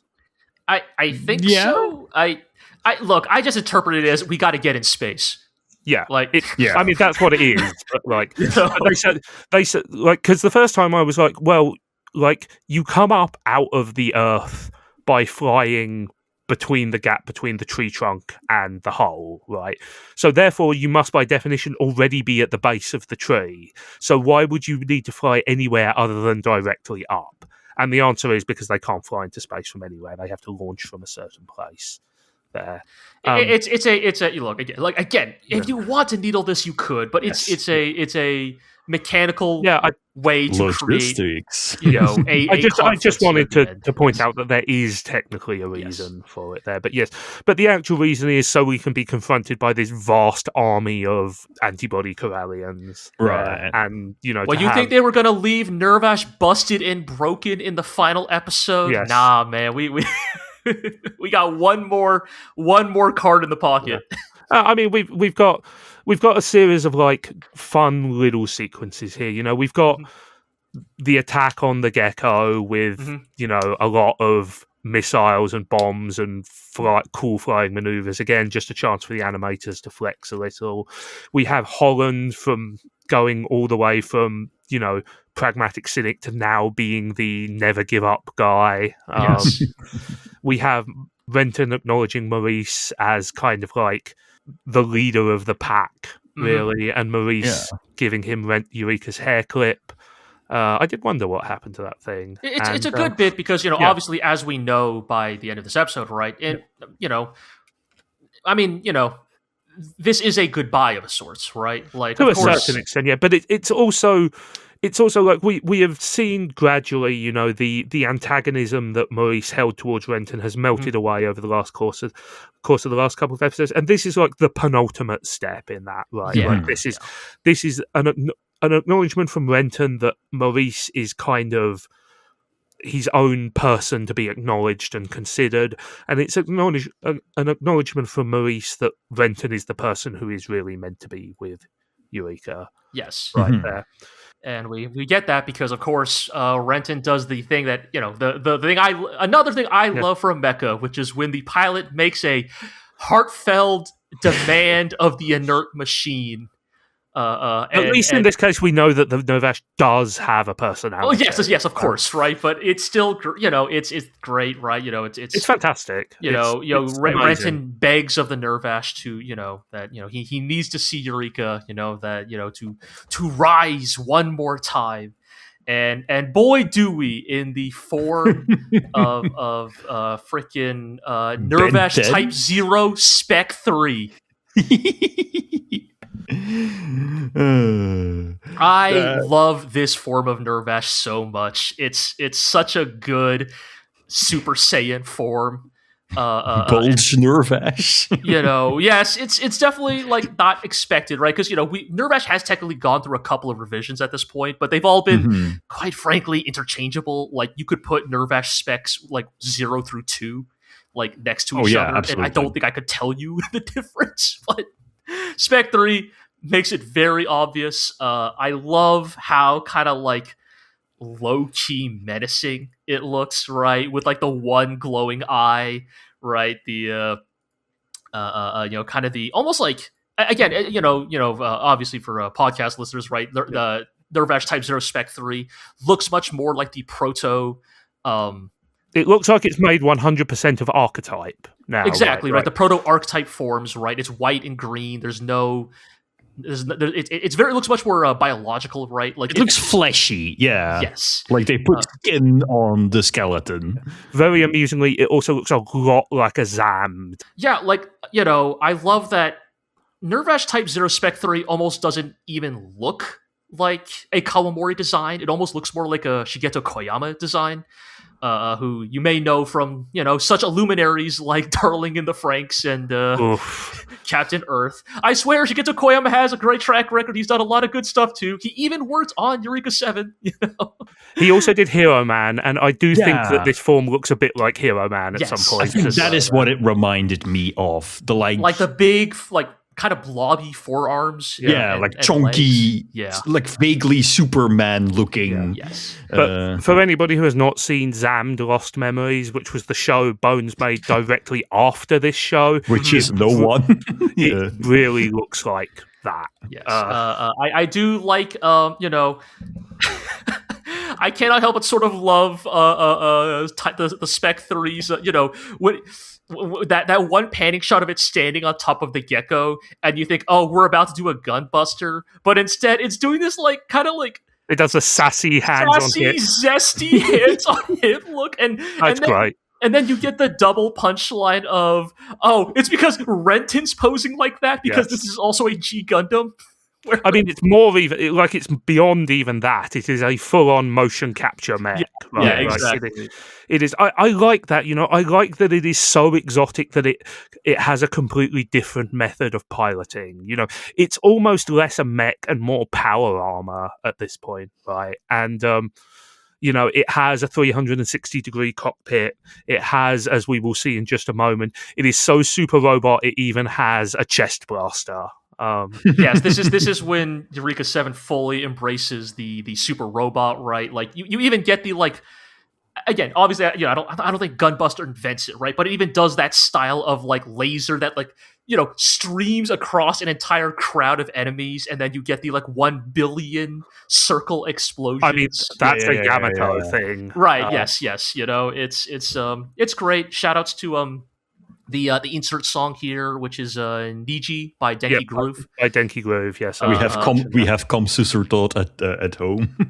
I like it. It's a very good, It's very, fun, heroic, or not heroic, but optimistic. I don't think it's anything like Come Susurtot, actually, which is a pop song with super depressing lyrics. Like, this is a kind of chill techno track. This is affirmational, right? Like, this is the moment where, like, when we talk about, like, the mech as the proxy body, right? Like the synchronization of the pilot's intentions and desires manifested in the actions of the robot.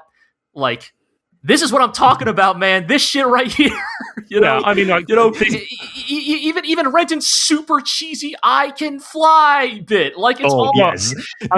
That is also a callback to the first episode. Yes, of course. But that's what I mean, am right? comparing like, it's cheesy, it to. it's goofy, but I think the emotions are all exactly in the right place. No, I'm just comparing it to Come Susurtot because it's like the juxtaposition of a like mellow poppy song with like violence. They're monsters. They don't count as real people. And he apologizes beforehand. He said sorry. That's true. That makes it all okay there, But yeah, it's just a great punch the air moment, right? Like, it is so exciting. It's sort of like, perhaps we can finally say that Renton is genuinely cool. Actually, that might be taking it a bit far, but again, he is still kind of a goober even in this moment. But I think it's like, I do mean this seriously, that I think the Spec 3 being such a like swerve in design and mechanics really does make this feel like a special moment, right? Like, this is a miracle in action. Yes. Right? Yeah, like, absolutely. I will say that the way, like, he blows up all of the antibody Coralians in a big circle does remind me of Nappa blowing up the army in Dragon Ball Z. It does. I did think about that, actually. But it totally is that, isn't it? We get some nice dialogue here from the. I should point out, actually, by the way, that the letter that Renton gave Maurice, I translated it with some difficulty because it's written rather scratchily, but it basically says that he's going to come back. It says he's coming back to Belforest. There, I think the moment where Maurice says that only Renton could save their mama because he's their papa is corny as fuck. And it's so corny, but it hits so good. Yes. I get the feeling this is just what we're going to be talking about for the rest of the podcast. This is so corny, but it was really good. Because hell, even this part here, I think that Zigg was about to get to this final conversation with the Gecko State, right? As Renton, literally leaves the nest. Yes. Yeah, like. Do you get it? Do you get it? He's flown so high and so fast we couldn't even get a picture. He doesn't even fit in the frame anymore. Get it? Stoner with his typical pseudo-intellectual rambling here. It's very good. But yeah, it's a real moment, and look, I mean, like, this is what happens when you build your characters so well, you build your conflicts, your drama, your relationships so well, and then you cash in all your chips at the most important moment, and it just hits, man. It just hits. It does. It totally does. You cannot watch this and not like feel inspired, feel excited, want Renton to succeed. They lay it on so heavy that it's fantastic. It is that like wonderful, delightful, and sometimes corny aspect of anime, right? Which I'm sure we have discussed many times here and our myriad other podcasts and private conversations. That anime is an extremely emotionally heightened medium. Right. Unashamedly emotional, unashamedly playing to the base emotions of the human experience. And, I think, obviously, as if you listen to our regular podcast, you know that oftentimes that's one of our biggest complaints about anime, right? Is, the emotions are bad or they suck. Or they are melodramatic in the bad way, right? But I think shows like Eureka 7 really remind you, like, I think this is like why a lot of us got into anime in the first place, right? Is like payoffs like what happens here in the last episode of Eureka 7. And again, it works because it is payoff, Yes. because we have seen Renton struggle with all of, with doubts, with bravado, with sort of rejection all throughout this show.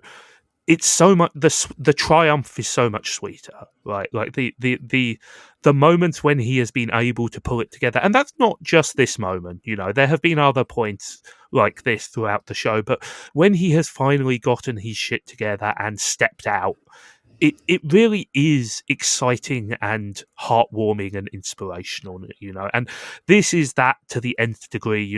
They are using all the tricks in the book. They're doing all the audio visual bombarding they possibly can, and it just works really well. Like I said, Yeah. I just think it's so exciting and so triumphant and so inspiring. Like if you don't like what's going on here, like you might just not like storytelling, honestly.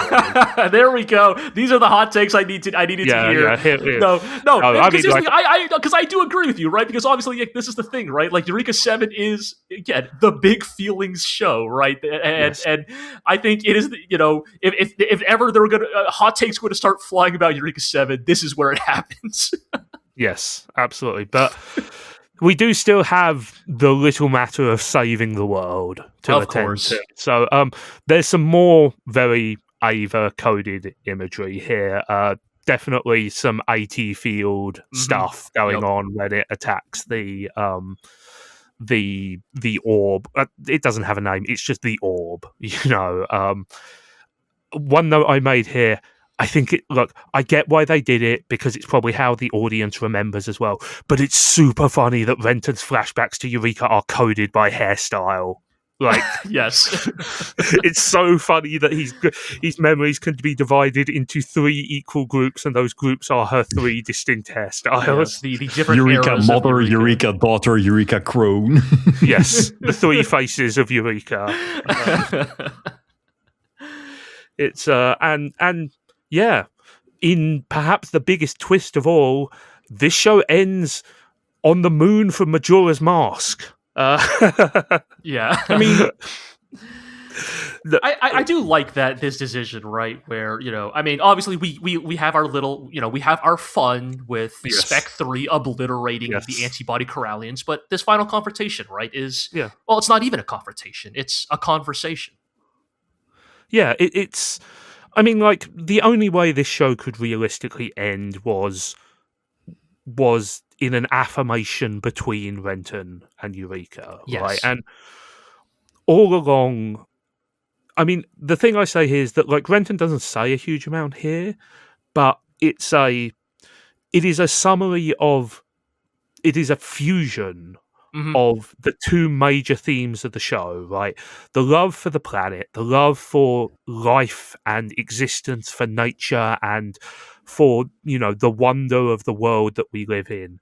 And also the love for one person, right? The need and desire to be near this one person, no matter what happens. Yeah. That is the heart of this speech, and there is the visual metaphor of the hair clip, right? The hair clip bonded with the flower is a visual representation of that, right?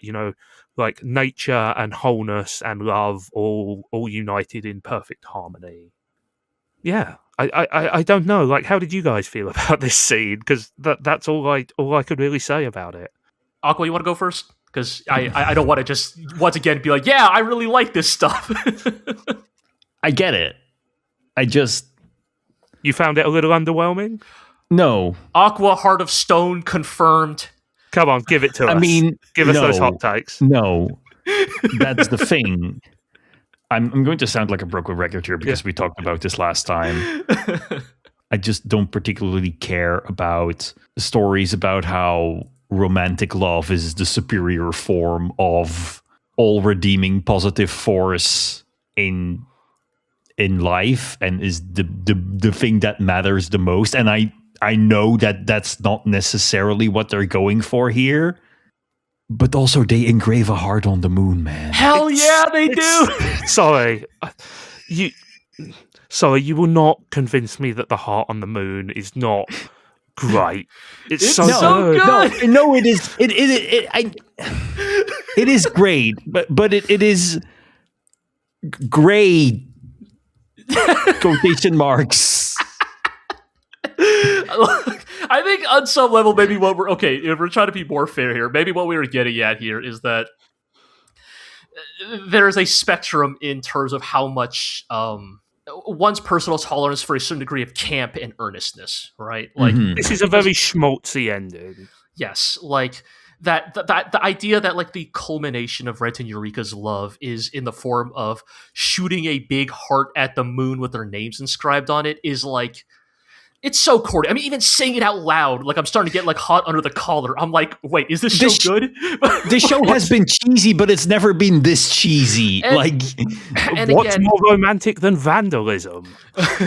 and I think maybe this is getting back to like maybe where Zigg and I fall on this, right? Is that like I think it earns the payoff, right? Like I think like I do not think in a vacuum this moment is like good on its own merits. It is good because it is the embodiment of Renton and Eureka's relationship that has been building, been steadily constructed and nurtured over the course of 50 episodes. And so the fact that they get this big, dumb, gooey, schmaltzy like declaration of their love in this form is, yeah, it is corny. I mean, it is, right? And it's maybe too corny for its own good. Your mileage may vary on how much of that you can tolerate. I think that's completely fair. I think that is totally fair. But I acknowledge all of that. It's just it makes me feel nothing.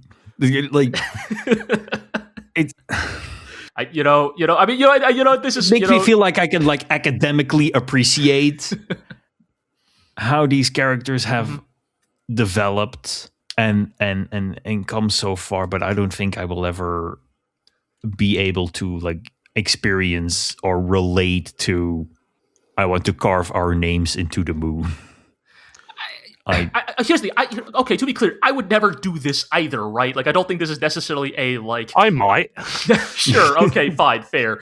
I think this is more for me looking at it more from a distance. It's more I like that seeing a character who has been built up like this doing a thing that feels completely in line with what has been told to me about this character, right? Renton and Eureka specifically. I think, and I think it's very satisfying to see that payoff.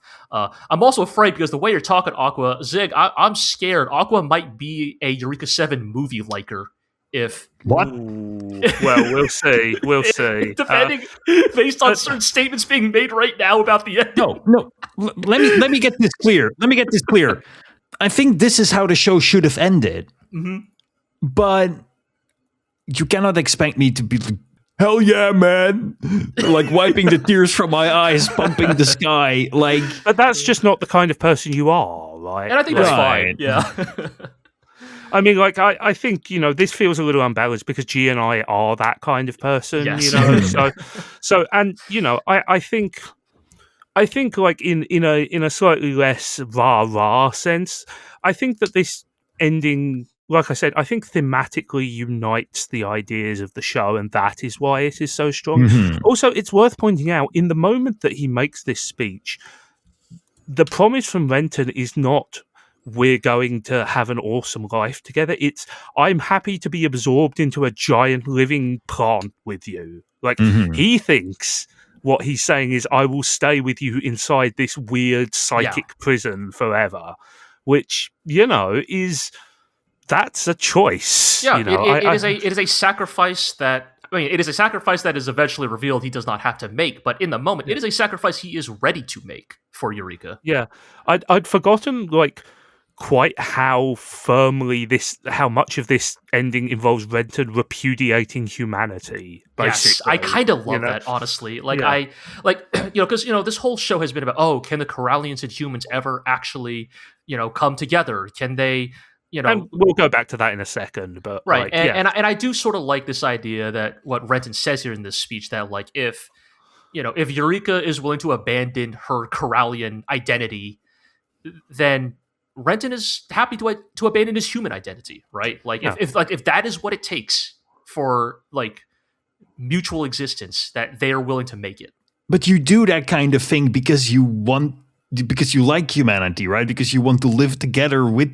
Renton's statement had me thinking he was ready to become part of the control cluster.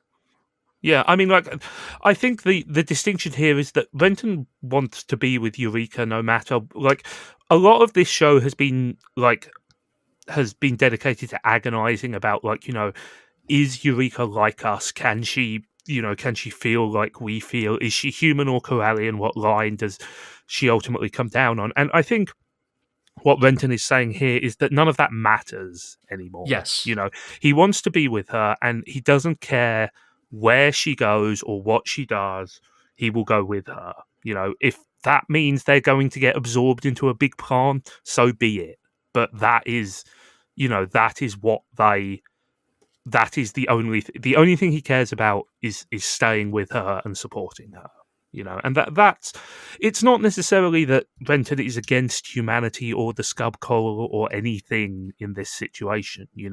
It's just that he has decided he has one priority that he is not willing to compromise on, and that ultimately is the culmination of his character arc.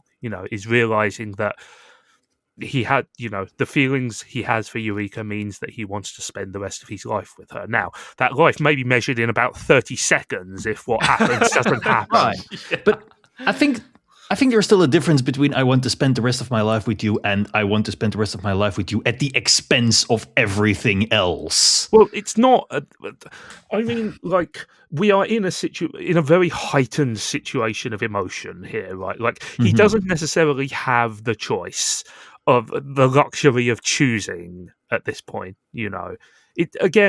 This is part of the finale's appeal more to emotion than to common sense. Like, at this point, we are operating on a sort of, like, I don't want to say mythic, but kind of very impulse-driven, emotion-based form of storytelling. I mean, I think mythic is the right word, right? To a certain extent, yes. It is about, like, transhuman is not the right word because that means something else. Like, well, no, meta human, like super abstracted. Well, again, I consider humanity in a vacuum, like sort of that sort of, or those sort of questions. I completely disagree with that because, again, I don't think that is a consideration that Renton is making at all. Like, he is not saying that this is a case of transhumanism or metahumanism either, because he doesn't care about those things anymore. He just wants to be with Eureka, and it doesn't matter what she is, and it doesn't matter what he is. He just wants to be together with her, right? That's all it is. He's not concerned about the other things. In a certain sense, he's not concerned about what will happen to the world afterwards. Is that selfish? Yeah, probably a little bit, but, like, It is the emotion that he needs in this moment, right? I think, I think as Zigg was getting at, right, I think a lot of Eureka 7 is an appeal to emotion. And I think that is, you have to be willing to, like, get swept up in those particular emotions, right? And I think if those particular emotions don't, like, resonate with one personally, there's probably not a lot else going for. It is just not in my nature to empathize or sympathize, right? No, I think that is in many regards. Like, when an anime is sad, it does not make me sad. It makes me go, "Oh, wow! So the anime is correctly using all sorts of writing techniques to elicit an emotion of sadness in the audience, and I appreciate that." And it's a tough balance, and it can sometimes just make you feel like a weird alien. I think it's just I think it's just that fiction and media affect people in different ways, right? And I think that's probably why, like, for example, I think Zigg and I probably feel so strongly as we do about Eureka 7, because when you appeal to emotion, like, that's a very, like, hard thing to, like, rationally distance you, because like I got misty-eyed watching this finale, right? Like, I was actually kind of surprised. I was like, oh, this still hit me 20 years later. Even though, like, it is an unabashedly happy finale. Yeah. Like, there's, like, and I think it's like, when that's the, like, because, for example, like, if we were to discuss a more, like, I don't know, quote unquote rational story, like, trying to think, like, what's a What's? I mean, the thing is, that kind of story doesn't exist because it would suck ass. Like, I don't mean purely rational. I mean an anime that like is relying on more than just purely emotional appeal. What is something that's come out recently that even fits that description? Yeah, I mean, what you're describing is something that's bad. So, that's what I'm saying. I mean, let me look at our top 10 for 2025. What do we got here? Is there anything that fits that description? I mean, look, man, like we got into this debate about them writing their names on the moon. We haven't even addressed the hearts coming out of the compact drive yet. Or, the tree exploding into sakura petals. It's a visual metaphor. It's a visual metaphor. Or my personal favorite, which is, I mean, I think I even called it when I watched this as a kid, that the Nervash Spec 3 only has one eye, and that eye is the color of Renton's eye. And of course, once, Eureka starts piling it at 2, the other eye opens up and it's her eye. He only has eye for her. Yeah! See, you could be trying to say that derogatorily, and I'm just going to say, hell yeah, brother. and I can't believe the Nervash has homophobia. Look, we cannot let that phrase belong solely to that phrase belongs to the people. All right, but I'm just saying, if you lived on the planet and these 2 fucking kids engraved their names onto the moon and you had to look at it for the rest of your fucking life. Oh yeah, I'd hate that shit. I will say, in one of the very, very few moments from Eureka 7 Owl that I genuinely like, when Owl sees that fucking moon, he says, "Wow, that's so embarrassing," and it's great. Yeah, it's pretty good. It's so good. I guess plot still has to happen here. So Eureka and Renton are rather unceremoniously spat out of the evil orb. There's some complete gibberish about half of us have to depart to a different universe. Hold on. Let's do this in the correct order. Okay, so the Nervash comes out of the orb. Renton and Eureka are spat out of the Nervash rather unceremoniously there. And then the Nervash speaks to them. Hell yeah, it does. Although it's not really the Nervash. This is like when Pikachu talks in that one Pokemon movie. No, it's nowhere near as disgusting as that. Well, it could be Nervash, but basically it's a proxy for the Scub Coral, right? Yes. It is. Yes, it is the hive mind. And to be fair, the Nervash does refer to itself as I. So, there is some form of nebulous individuality here. I mean, there's the concept of collective pronouns is also way more complex in Japanese. So anyway, there's a couple of interesting lines here, right? But the basic implication here is that because Renton and Eureka were able to, find each other and demonstrate the strength of their love, that the Scub Coral has learned emotion from them. It has learned the completeness of human existence, right? Like Nervash says, "I have become enlightened," or "at last I will be able to attain enlightenment." And we've talked a lot about how there's a lot of Buddhist imagery that goes through the show, right? This is another example of that. There. So the not all beings can remain in this land, half of them will depart with us, is a little vague, and I'd be interested to see alternative translations of this section. But the impression I got was that because they show silhouettes of Sakuya and Norb and Adrock and Diane over this bit, is that when the Scub Coral leaves, it will take the people who were absorbed into the Scub Coral with it, right? That was the impression I got, is that the people who are now part of us, they will have to come with us. We cannot give them back, almost. There. Yeah, and I mean, to echo a discussion from a previous episode of the podcast. Yeah. I mean, okay, this is kind of a hand wave. They leave the barest of back door slightly ajar here because we do technically have that explanation of, oh well, we discovered there's alternate dimensions, right? So There's a little bit of we must return to our home planet here, but little, but also like it makes a certain amount of sense, and I think even thematically it works quite well. Like this show has all been about like humanity learning to live with the scub coral, right? And at the very end, because now the scub coral understands human existence in a way it didn't before, it can also learn to protect and guard humanity, and it decides the best way to do that is to leave the universe, right? For now, at least, and they even say, when two become one, when humanity is more mature, when it is able to accept them, they'll come back. And I think thematically that actually works fairly well with the overarching tone of the show, right? I think so. Yeah. Aqua? I'm happy you you say it like that, because I didn't get that. What do you mean?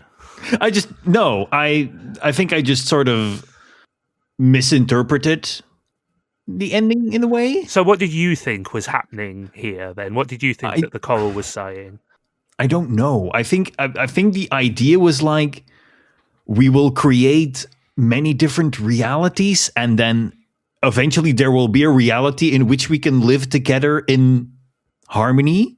And that is the reality that Eureka and Renton have gone off to. Oh, so you think that they left this world? Yeah.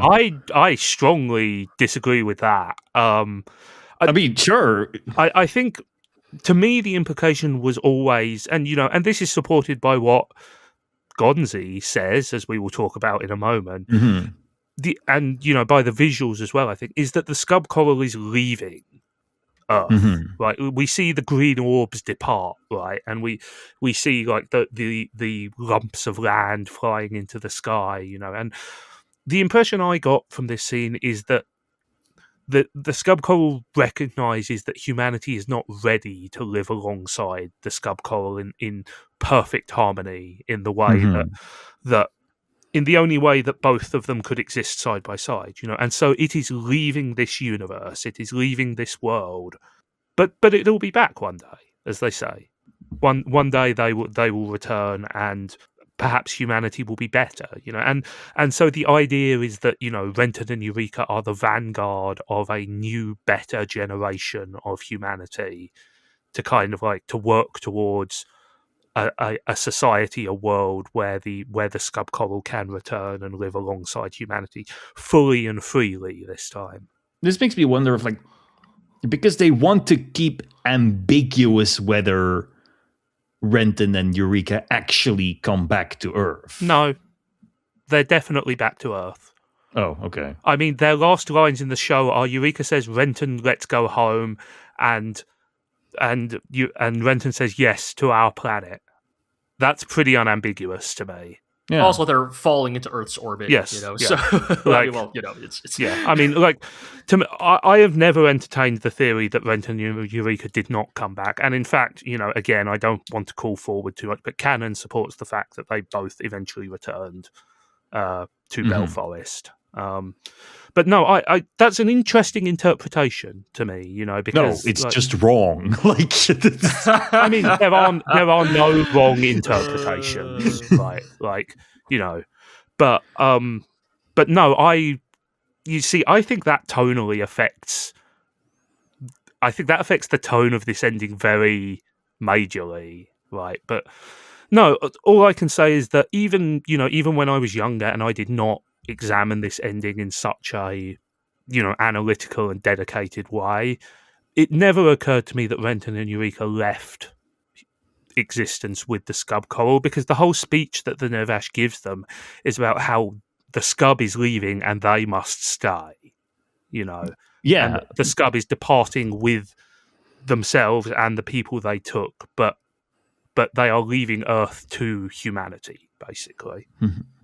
Right, but this is just the whole, like, I thought that they may have ended up in a different version of Earth, right? In a sort of parallel reality. Well, have I got a show for you? I mean, again, the original sin of Eureka 7's world building is the acknowledgement of alternate universes. Right.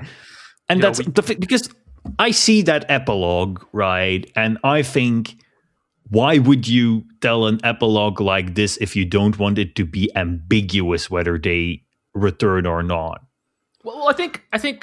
Okay, I mean, well, let's go through these a bit at a time, right? We'll talk about the very end when we get there. So we get our last fun bit on the Gecko state here, or on the Gecko, right? Yes. Where, as we say, we get the reveal with Gonzi, who reveals that this is in fact the second Summer of Love.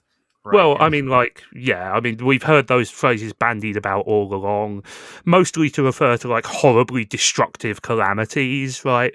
But it's sort of an ironic reversal that actually this redemption of humanity is in fact the second Summer of Love. And that, as you said, I mean, he basically just lays out what we just discussed, right? Humanity will stay in one universe and the Scub Coral will depart to another, and that, they will, embark on the journey to discover a way for the two to coexist. Also, by the way, I was a Coralian all along. Also, yes, by the way. I love that trope. Like, it's super corny, but I do enjoy it when stories do that. It's one of the more believable things that happens in this episode. It's funny how much like there are like specific elements of Eureka 7 that like remind me a lot of Gurren Lagann. And like this is like one of those like small examples of it, right? Like I think Gurren Lagann also has like the old guy who's like secretly like a servant of Nia or whatever, right? Yeah, and because this is a shonen show, we must have a time skip, and so here's our time skip. Yes. We skip forward 1 year into the future, where we join good old Everything Axel. is the same, except now Maurice has red sleeves. Yes. So Maurice is actually wearing a miniature replica of Renton's get-up, in case you didn't notice. It's a fun little visual nod. But yes, Axel is back. Good old Axel. We are back in boring old Belforest. The children are here, and Axel is reading a bunch of documentation about how he has formally adopted the children. Did anybody check this documentation? Because there's a bunch of fascinating information on it, and it's only on screen for a split second. No, I was just looking at the subs where it just says like Renton, Thurston, Eureka, Thurston, and then the kids. I know it has their ages listed. Yes, it does have their canon ages for the first time, but also there's a couple of other things listed here. Axel's wife was called Rose and died on the 19th of August, 11980. Renton's mother was called Blau and died on the same day Renton was born. So it's possible that she died in childbirth, which would be another thematic link between him and Holland, of course. Adrock died on September the 10th, 11990, which therefore means that was also the date of the Summer of Love. And it also means that Eureka is at least slightly older than her official age of 16. I guess so. Yes. Yes. Diane is listed as missing.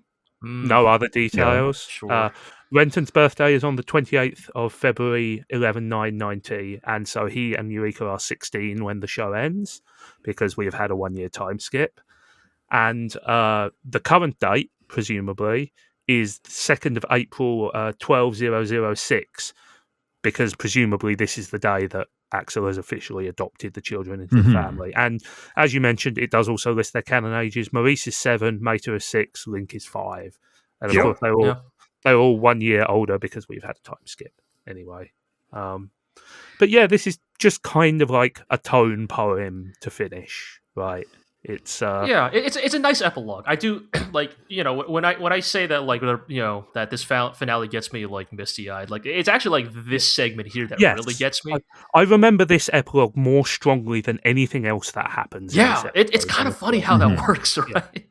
Because I think it is because it is kind of like such an effective microcosm of the feelings that this episode evokes in me. Right, like this sort of wistfulness, and the fact that we've come full circle, right? We have returned to Belforest. We have returned to the boring town that Renton griped about, but he's no longer here. But he might be at some point in the future. You know, there's kind of like a poetic circularity. Right. This is a real. This is the peace that all true warriors strive for. Yes, kind of vibe. Yeah. You know, as Axel says, you know, every member of my family leaves this town, but only Renton came back. Yes. Right. But it's you know, it's a sweet moment, right? They go. It was very funny that like, oh, we have to get on the train to go stargazing. It's just a look at the big moon with their damn names on it. It's like, yes, did you really have to like take a train? You probably could have seen it out your window. I mean, it's a huge message. These kids are going to be insufferable in school. No, you think? I think they're going to be bullied. They're going to be bullied. Yeah. My parents did that. No, I think you get bullied.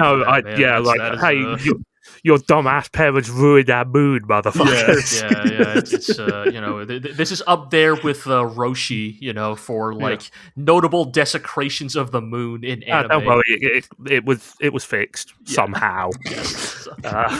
We get to other good bits here, right? Did anybody else catch the sign? The sign. No. So when we see them looking at the moon, we pan up past a sign. The sign says that they are at Renton Thurston Kibono Oka Park. Sure. Which means place of hope. Yeah. Okay. Sure. Yeah. You know, get a park named after him after everything he's done. You know. Yep. You know.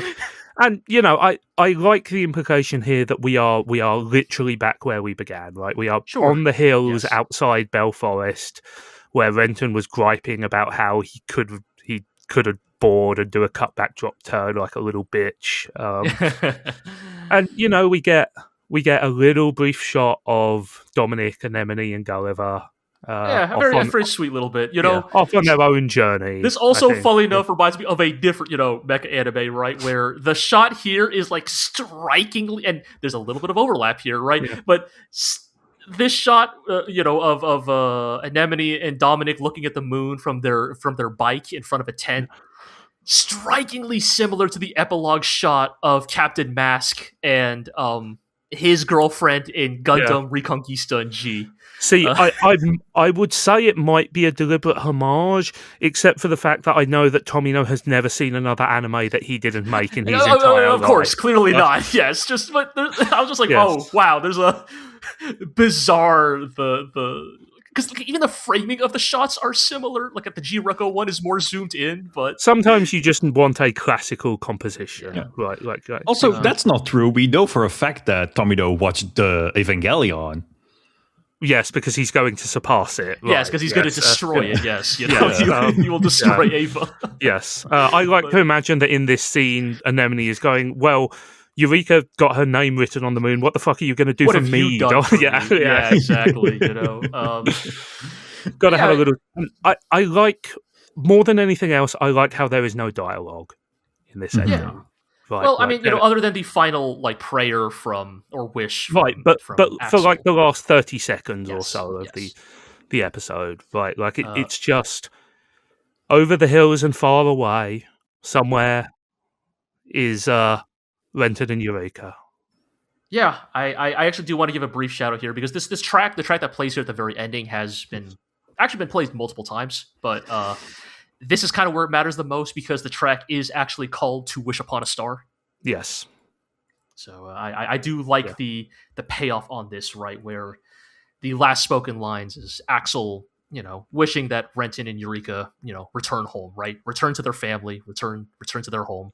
I think the very strong implication is that they will return. Yeah. Right? Like I think that, you know, maybe they're taking a little time for themselves, and honestly, can you blame them at this point? Their little world-spanning honeymoon. You know, definitely not weird to just be holding hands alone in the woods. Look, man, you know, and I know. Sometimes you just need to go out in the woods and hold hands with somebody. Sure. Okay, but, you know, there's a.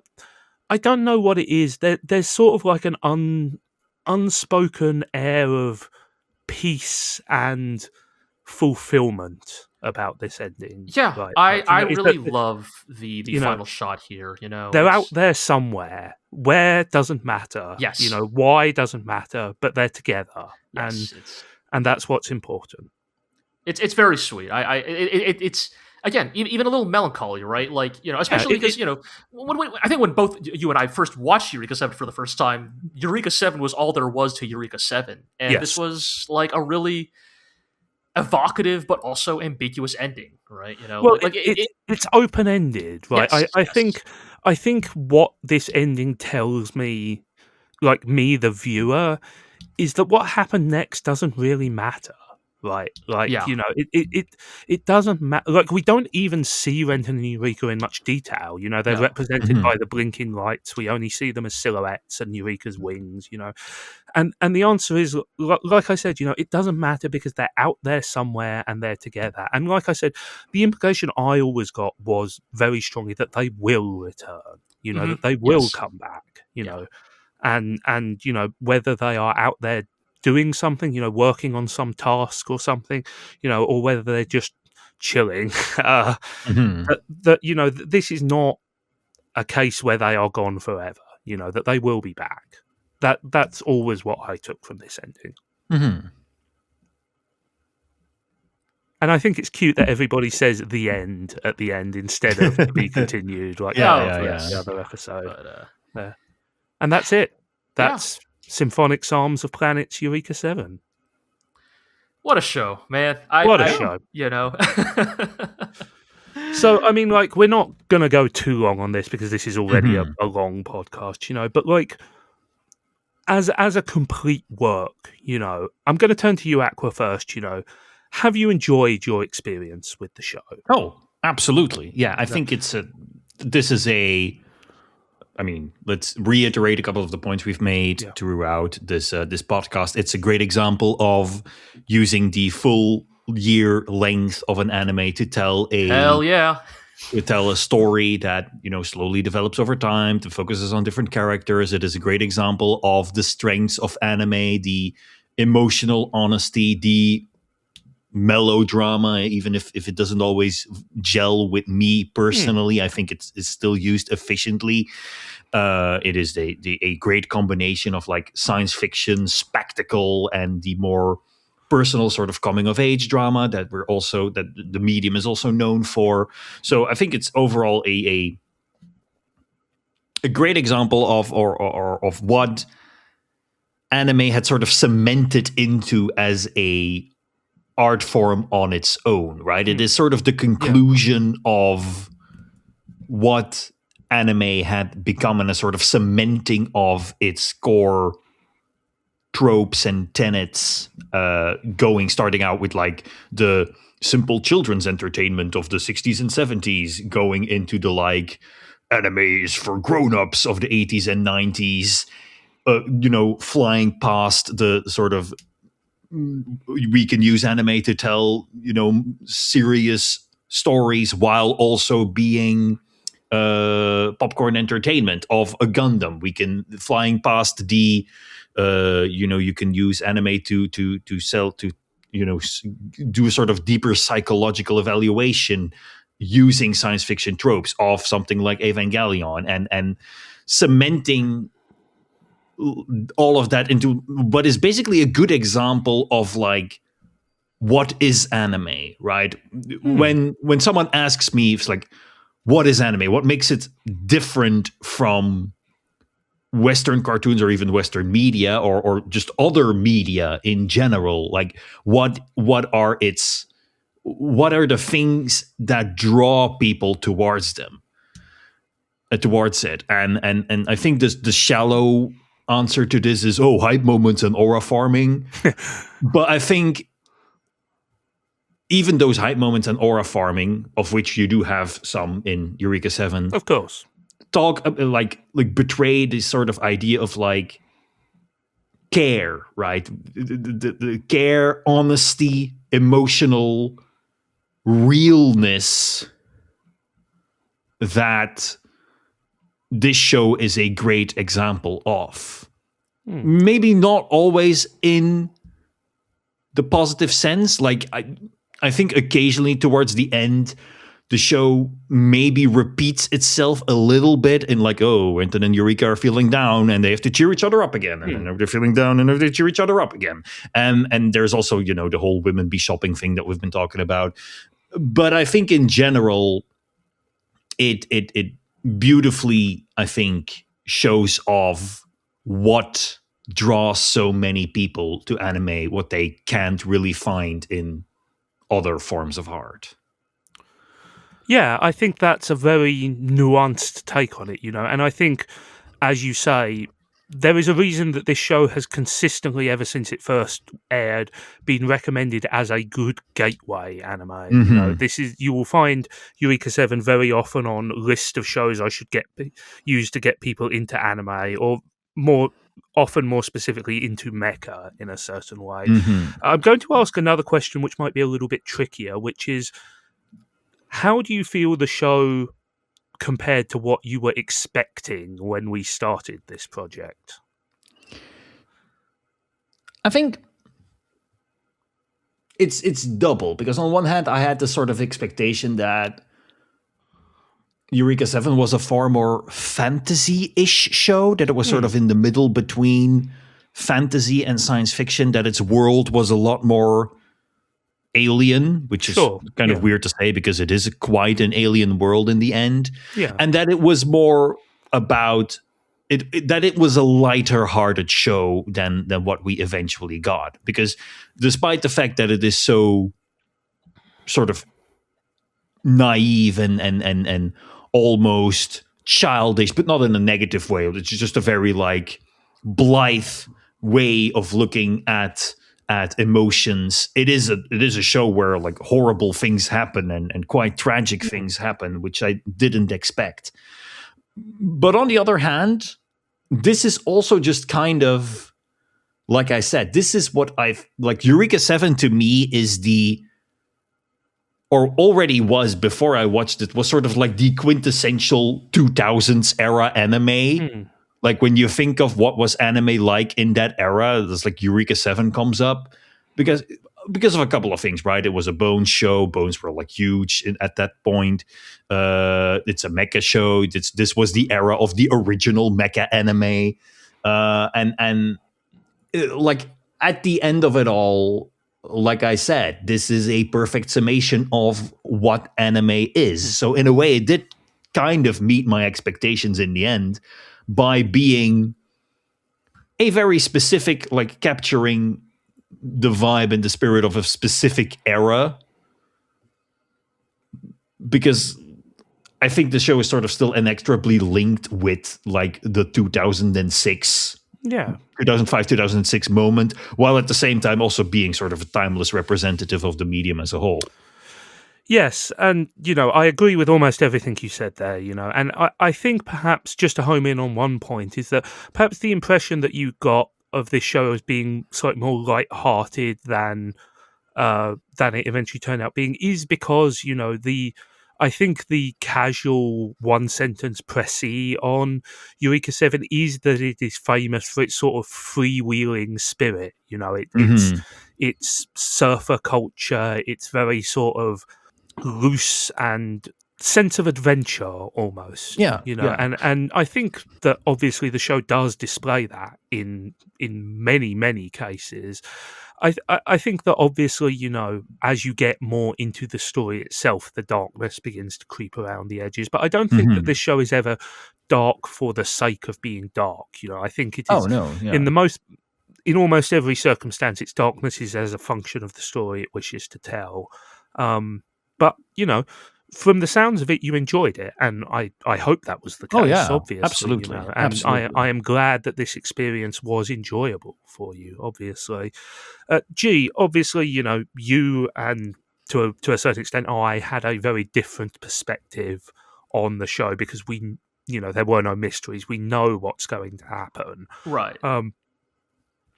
At the end of this exercise, how do you feel about the show now? Do you think that did it match your memories? Were there some things that changed in your perception of it, having watched it from beginning to end again like this?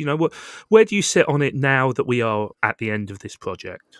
I think the top level takeaway I would have from this rewatch of Eureka 7 is an affirmation that this show really was something special. That I think it was not just that, oh, I happened to, watch it as a kid, but like, I think it is doing a lot of really wonderful, special things, there's a bit of a wistfulness about Eureka 7 because, like, kind of, to springboard from what Aqua was saying, I look at Eureka 7 with a little bit of melancholy, right? Because in many ways, to me, it feels like the end of an era, right? Like, or maybe if not an end of an era, then an end of almost, like Eureka 7 itself, there's a bit of a vibe of childhood's end when I think about Eureka 7, and again, I promise I'm not here to relitigate it here, but like, just for example, what happens to Eureka 7 as a franchise after this? What happens to the careers of the people who worked on this show after this? What happens to Bones as a studio after this? What happens to mecha as a genre after Eureka 7? This is not to say... And to be clear, this is not that they all become bad. It's that their fortunes become interesting and complicated, right? At the very least, they become different. And, like, to be clear, this is not me saying Eureka 7 was the last great mecha anime. Definitely not. But it is... in some ways, it feels increasingly singular to me, especially going back to it now, having watched much more mecha anime since when I originally watched Eureka 7. Back when I first watched Eureka 7, that was maybe the first, somewhere in the first dozen or so full-length TV mecha anime I had ever watched. Now it is one of, like, a lot more. Many more, and I think I have a grown appreciation for what Eureka 7 accomplished as a result.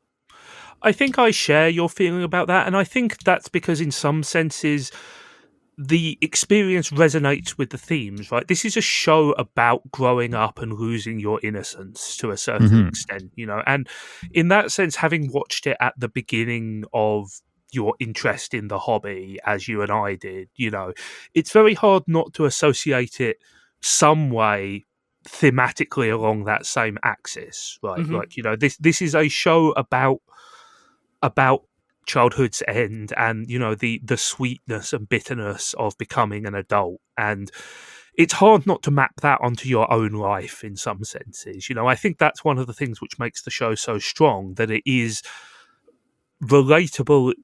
I think all of the greatest shows are relatable, even though their premises may be outlandish and, fanciful. And obviously, none of us are surfing giant robots and fighting for the fate of the world. But there is still resonance in the themes and the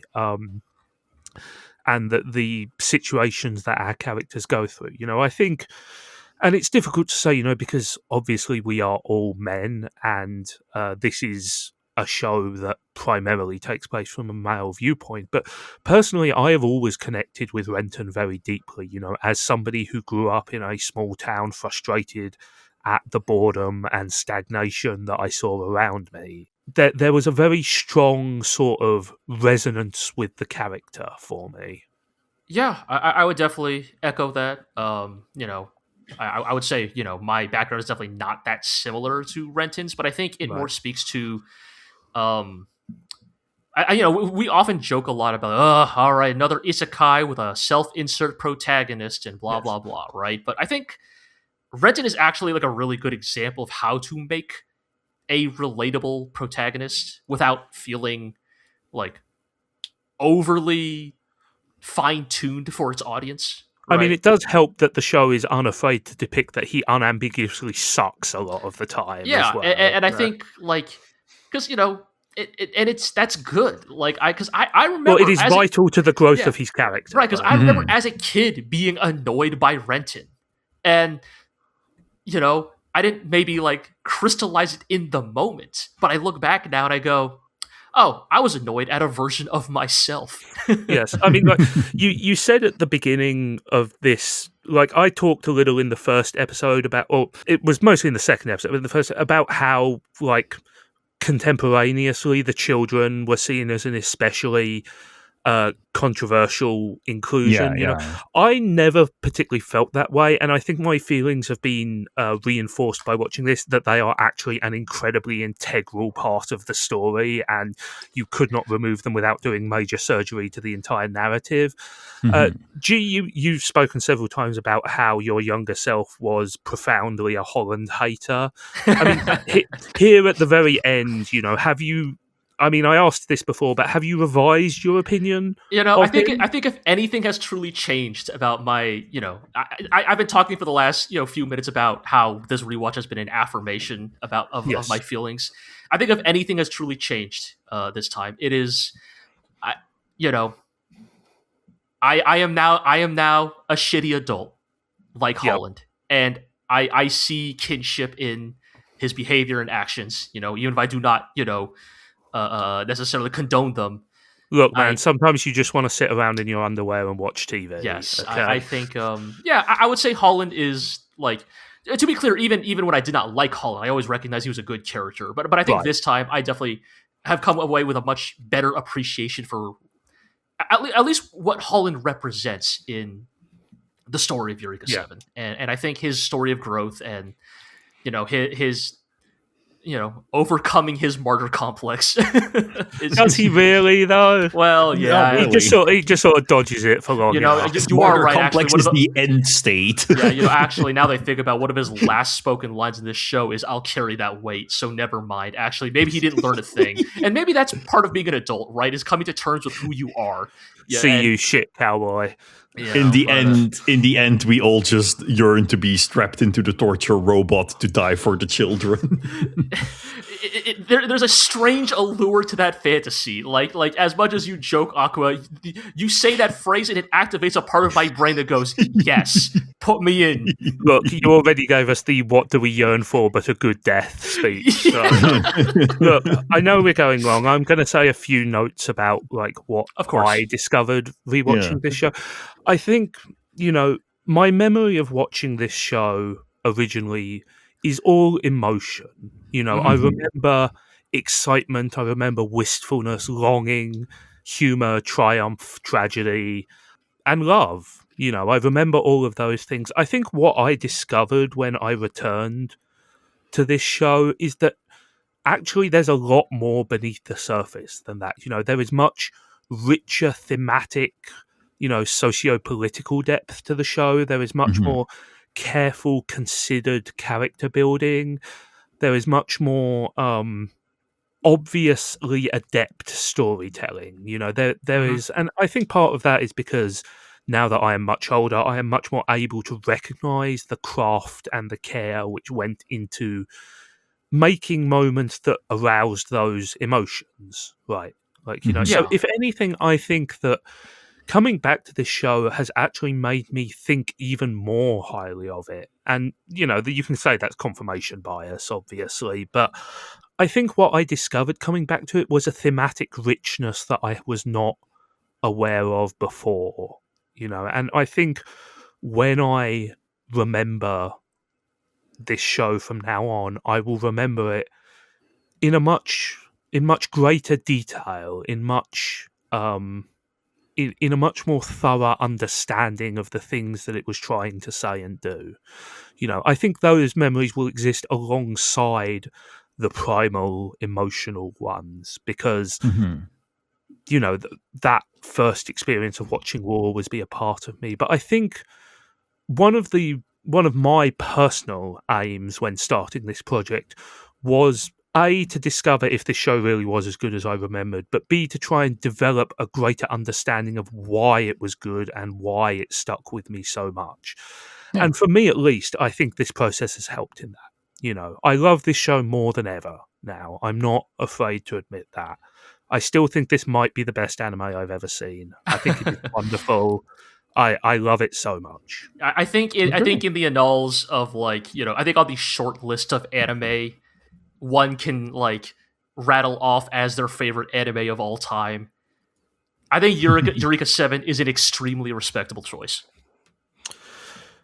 And yeah, that's it. We have reached the end of the road. Or have we?